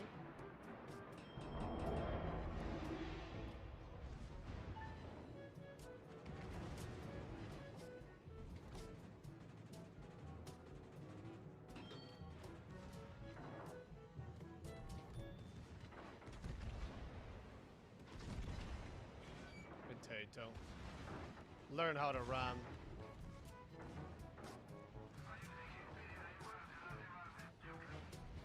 Easy dodge. That's it. I should have actually taken the ram if I knew the game was going to be over. It would have been an extra kill. An extra damage. I didn't want to give him that pleasure of getting a kill and a damage for free in a match where he was the most useless fucking ship in the game. Yeah, so Des Moines Radars, Shima and Zed. Yep. And shoes are in your legs now, boys. All the shells are coming. The call has been made to focus Sushi.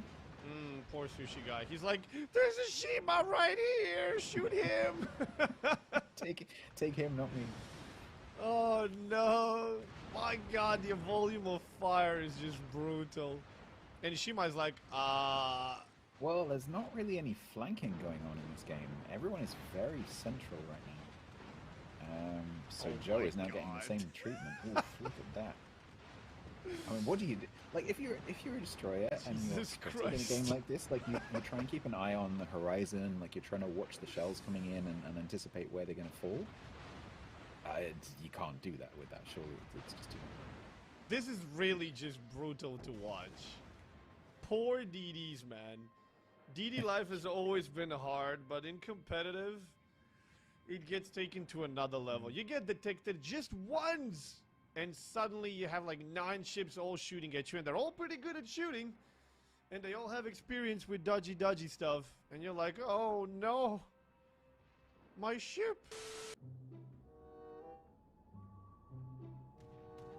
Oh yes, of course, fucking planes.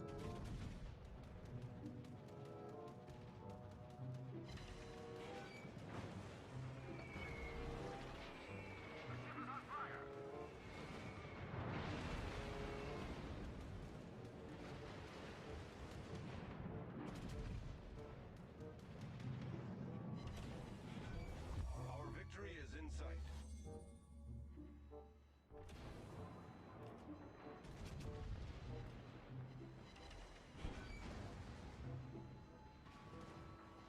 Shaky's gone. Nice. That's it then. Well, apart from you getting rammed by the Johan, then it's all over you. You think? It's quite possible. Quite possible. Oh.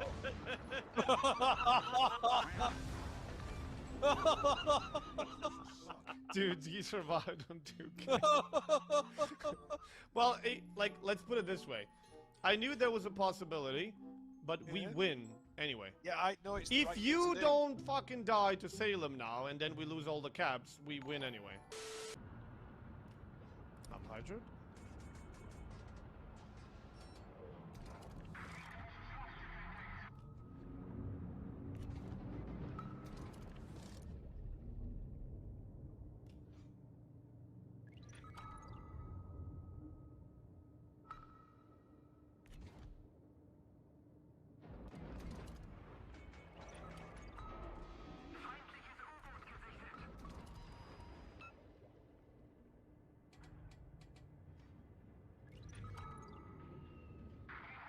Two overpens on a whistle, that's fun.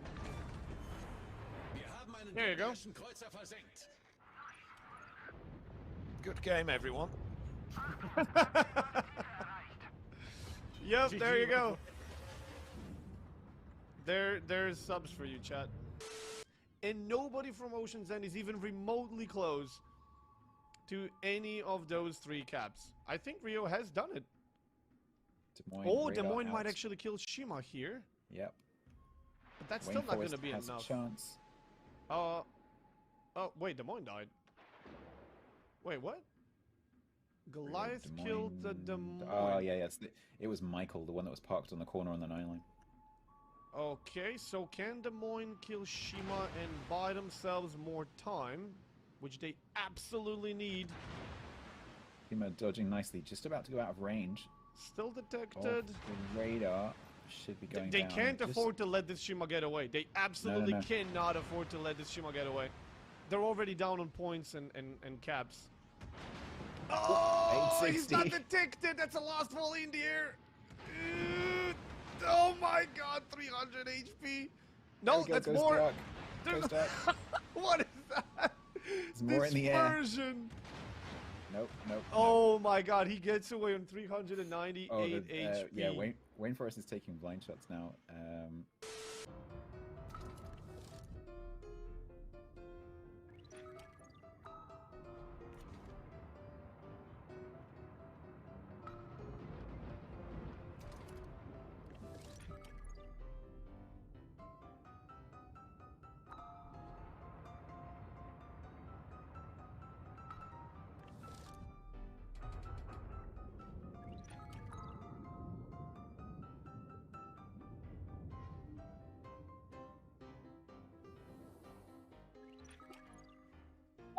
Did that not literally go through.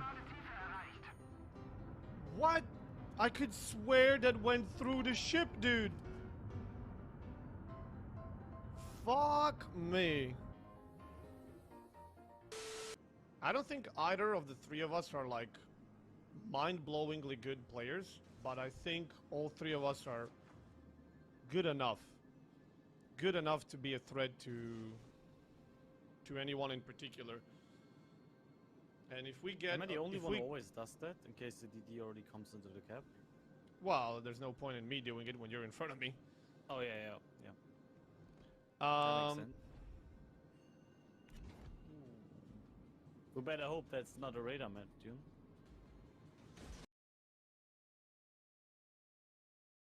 Here's the question. Are they truly good enough? Let us find out.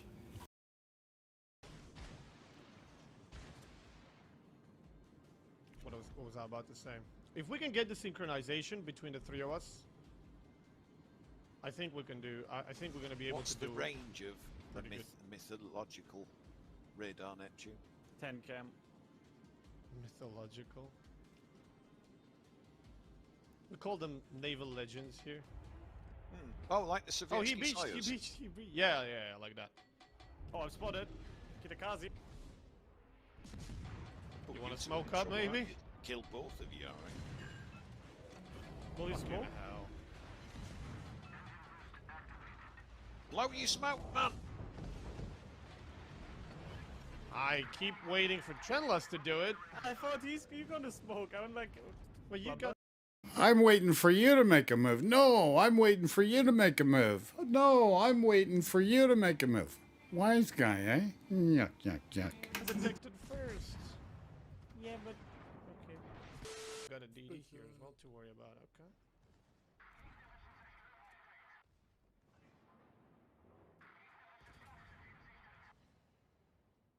I mean, I got a Hydro, so we can just push here, boys. I don't think we need to support our DD anymore. Yeah, but we can continue pushing here and kill them all. Alright, kill them all. What about Trenless? Trenless doesn't seem to be partaking in this particular plan. No. I'm going in, but through the cap. There we go. Grauspay down. I'm ready for the smashy. Okay, we know DD's on the left, so if we go hard right towards B, we should be safe from him. Provided Synop dies, of course. Which he should be, I guess.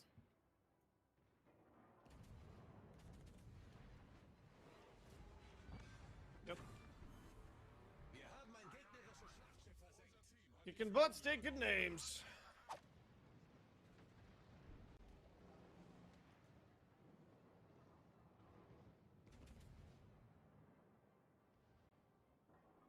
Can you die? Finally. Gegnerische Schlachtschiff gesunken. Unser Team hat die Führung übernommen. Okay.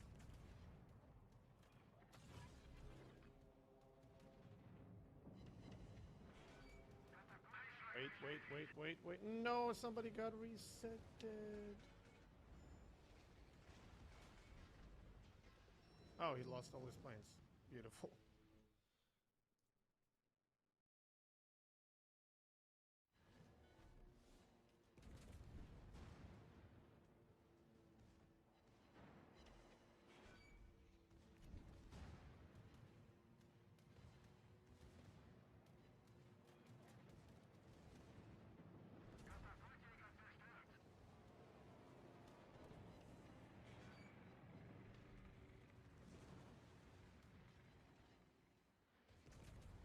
Fuck am I getting shot at by? Oh. Unser Team hat die Führung übernommen. Well, let's see if we can get the carrier killed. Ah, this game turning out to be somewhat close somehow. Okay.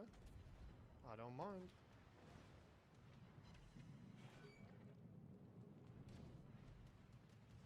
Can get these front turrets. He's dead. Shit. Oh my god. Oh my word! I tried to yoink that off you, and I hit it, and it had like 1 hit point left or something, and you finished it. There's your right.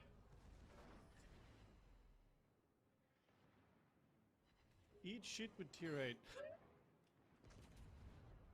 It's the way around, isn't it? Eat shit if you're playing tier 6. Yeah. I don't know, I'm confused about that one. Okay, I gotta tell you, it wasn't what I expected. I was a little disappointed there, Flamass, or Flambass. Very disappointed, sir. Oy vey. What are we gonna do? Okay, so we're gonna load up the game. Gonna go on a game. I'm not sure what we're gonna play, as I explained to you. What are we going to play? Good question. Very good question.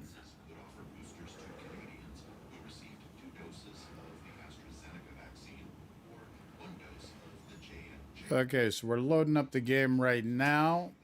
We'll be going into a battle. I'm not sure what we're going to go in, so as soon as the game's loaded up, we'll switch to the live game screen, take it from there. Now, if you have any questions, any recommendations, any considerations, just throw it in chat.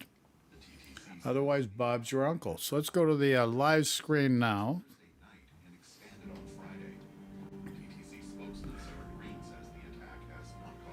Okay, so what do we have here?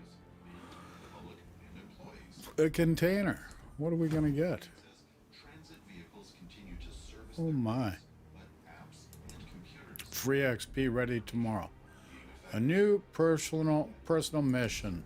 Okay, cool. We'll take that. Okay, guys, there. So let's say good day, folks. Or good day, lads.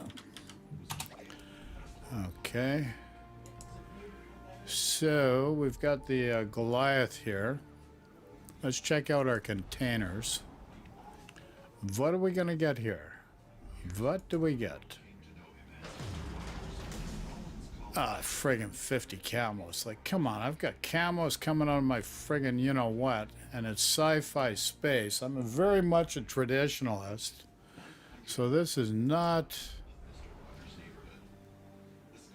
of much use to me, but can always sell them off. Oh, let's go to the armory, too. There's got to be something free here. Let's check it out.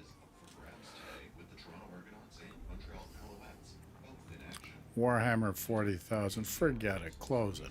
I've got no interest in that. Take 50,000 credits. Thank you very much. We'll take that instead. Okay, so I've got 320 German tokens, so let's cash them in. Where do we go here? German battleships. There we go. Okay. Damn, we're still short for the Derflinger. The Derflinger. What a friggin' name. So let's go back to port. Gonna have to go on a ship. Let's check out naval battles. I gotta do naval battles for the clan. Let's see, what are the parameters? We're up against an EU team. Okay, so it looks like Z-ribbons. So what are we going to do? Any for ×2? Okay, we got British cruiser ×2. British battleship ×2. And American battleship ×2. Okay, so let's turn it on. Let's do a British battleship then. And what we're going to do is my go-to British battleship. There's two of them. I like the Thunder and I like the Conqueror. Love them both. Great ships as far as I'm concerned. Let's see if we can add some flags or something to them. Yeah, let's get some economy flags going here. We'll take that. What else we got? Anything of interest? Flooding recovery, let's take that. Okay, so let's go into a random battle. Tier 10 British battleship, the Thunderer. Any questions, just throw in chat. Otherwise, forever hold your peace, folks.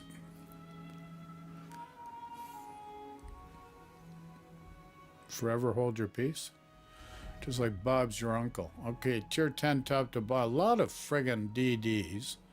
And 2 submarines on each side. Oh my. I do have an airstrike potential, maybe? I don't know. I've never friggin' used it. Yeah, I do. Cool. Should learn how to use that sometime. Okay, so we're right here in the middle of the map. Let's go A. Let's tell the team A. See what happens.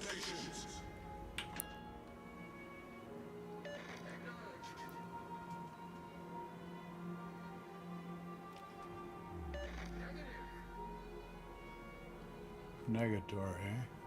Okay. I'm gonna go full speed over towards A. That's what I'm gonna do. Let's get turned right around. Not get in too deep. Gotta worry about these friggin' destroyers and submarines right now.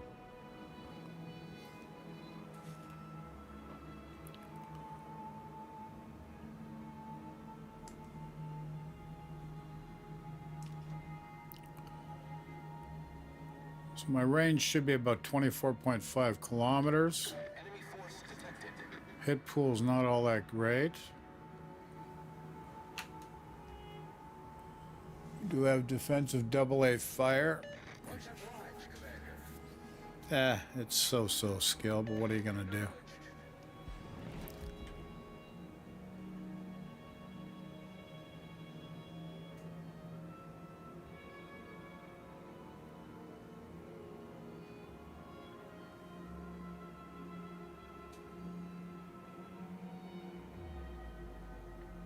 To get around this island. Around the island, yes sir. Oh, there's another Thunderer. Where is this? I friggin' disappeared.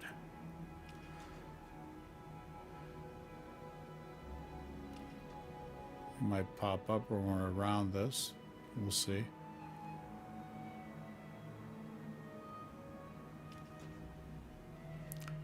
We will see.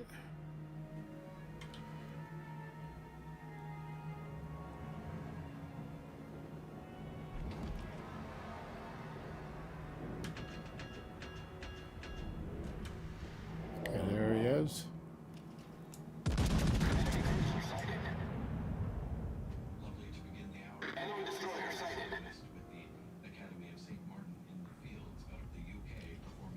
See if we can get a fire on this lad.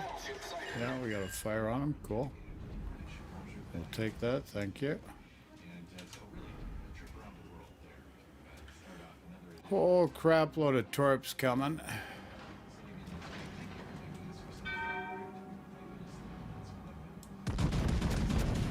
We get another fire on this lad.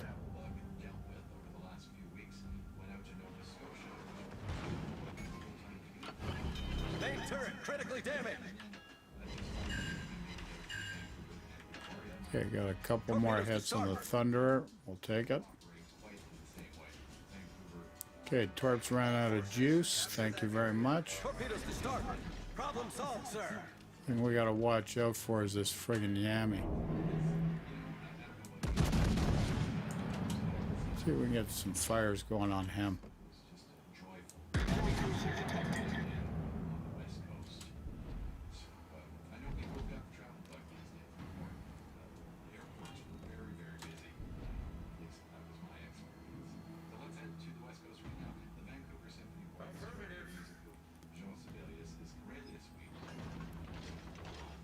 Okay, we got the B cap, which, hey, we'll take it. It's usually the hardest one to get.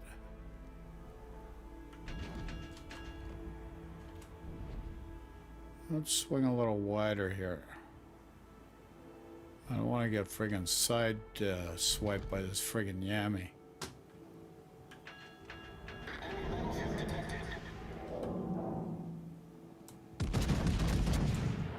We got lucky and get a hit on this friggin' Zao.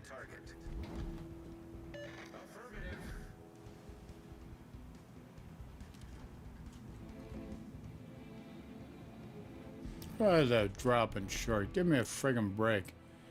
You got one of these friggin' cyclones now, too. Holy crap. Not good.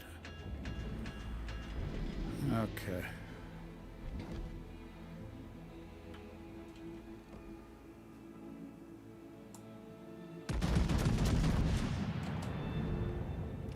Oh, he's shooting, then he disappears. Well, let's see if we can get a hit or not. Looks like we're getting the A cap. Thank you.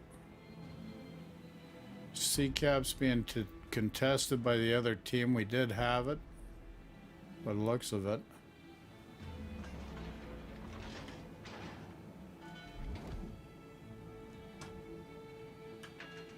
Curve first.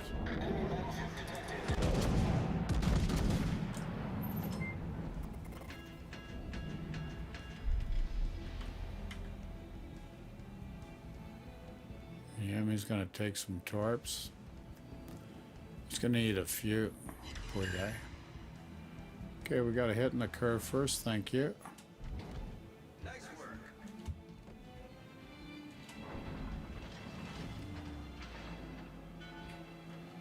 Good, torps are dying out. Thank you.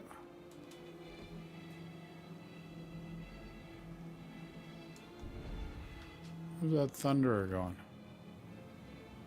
He's heading out of town. He's leaving town. We better go around the other way. We don't want to get anywhere near these friggin' torps. The enemy's taking a few of them. We don't want any of these. Torpedoes to starboard. Yepper doodle. Torpedoes to starboard.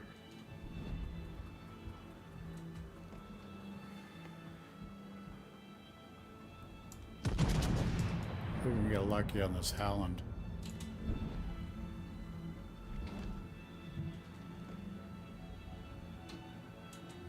Close, I'll bet you.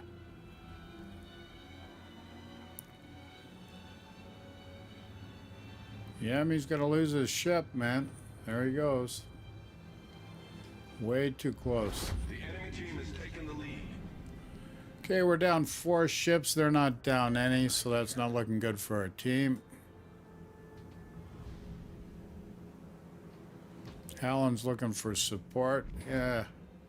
Sorry, bud. Just leave town.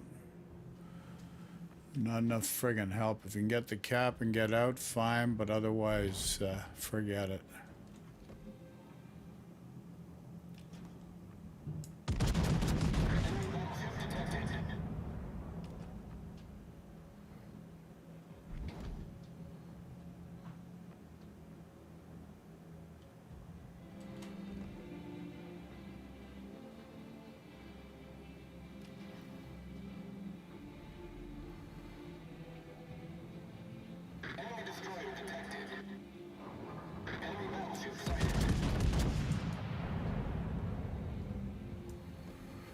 Hopefully we can get a hit in the Zao.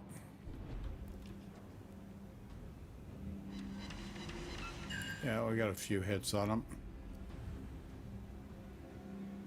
Well, we got no friggin' points for that. What's going on? What is going on? Torpedoes to port. Oh, Torp's coming.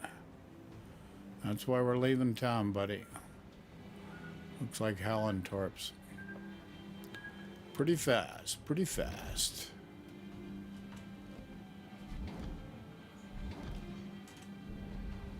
Can't get another shot in this friggin' Zao. Unfortunately. Okay, we lost the A cap. Now we got the stinking friggin' Cyclone.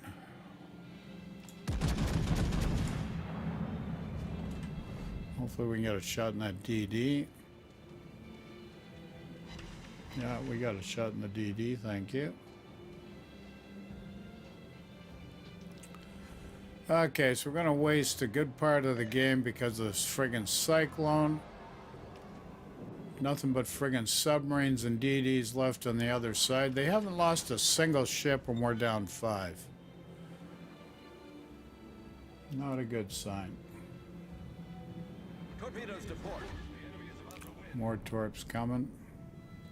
Torpedoes astern.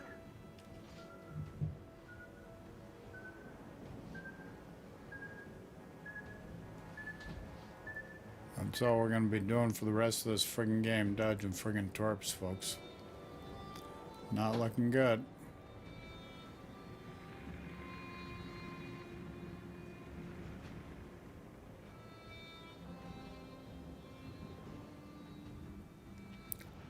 Oh, a tank of the Hun. He's just friggin'. Oh, we haven't got a kill yet. No kidding. We got this friggin' cyclone.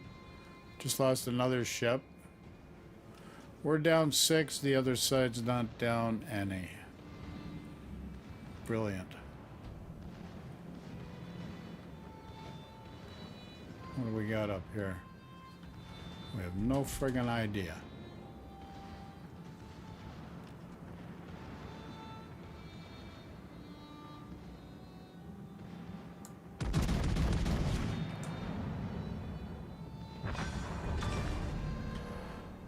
Okay, we got a kill. So that guy can't complain about that.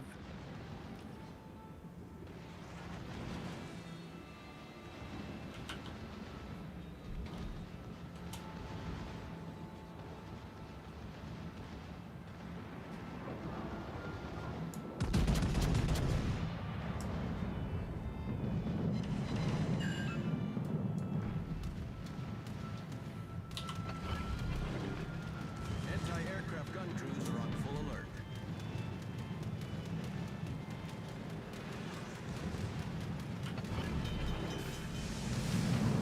The ship is on fire.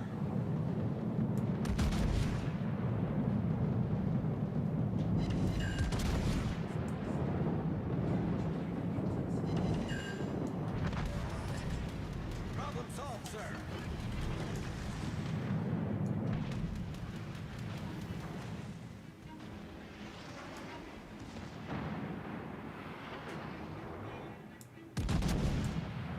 Not looking good, boys. Not looking good. Anti-aircraft gun crews are on normal alert. Game over. Holy moly. That game did not go well. What are you gonna do? Not much you can do. Some guys just friggin' complaining. Too many guys just YOLO'd in. That's the issue. Not much you can do. We came number 2 overall. Actually, fairly uneventful from my point of view. As far as my involvement with the game. So let's see what we got for containers here. Just the regular containers. So I take resources. Let's see what we can get here. And see what we can get.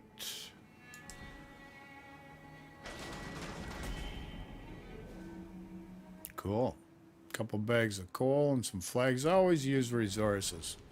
So that's why I go for resources. Okay, folks. Listen, thanks for watching. We're going to be back live tomorrow morning, 10 a.m. New York time. So Sunday, 10 a.m. New York time, we're going to be live again, as usual, every Saturday and Sunday. Unless, of course, technical difficulties arise, which has happened. Trust me. And remember, stay safe. Your health is priceless. Be good. Michael J. sending you his love. Take care, folks. Talk to you soon.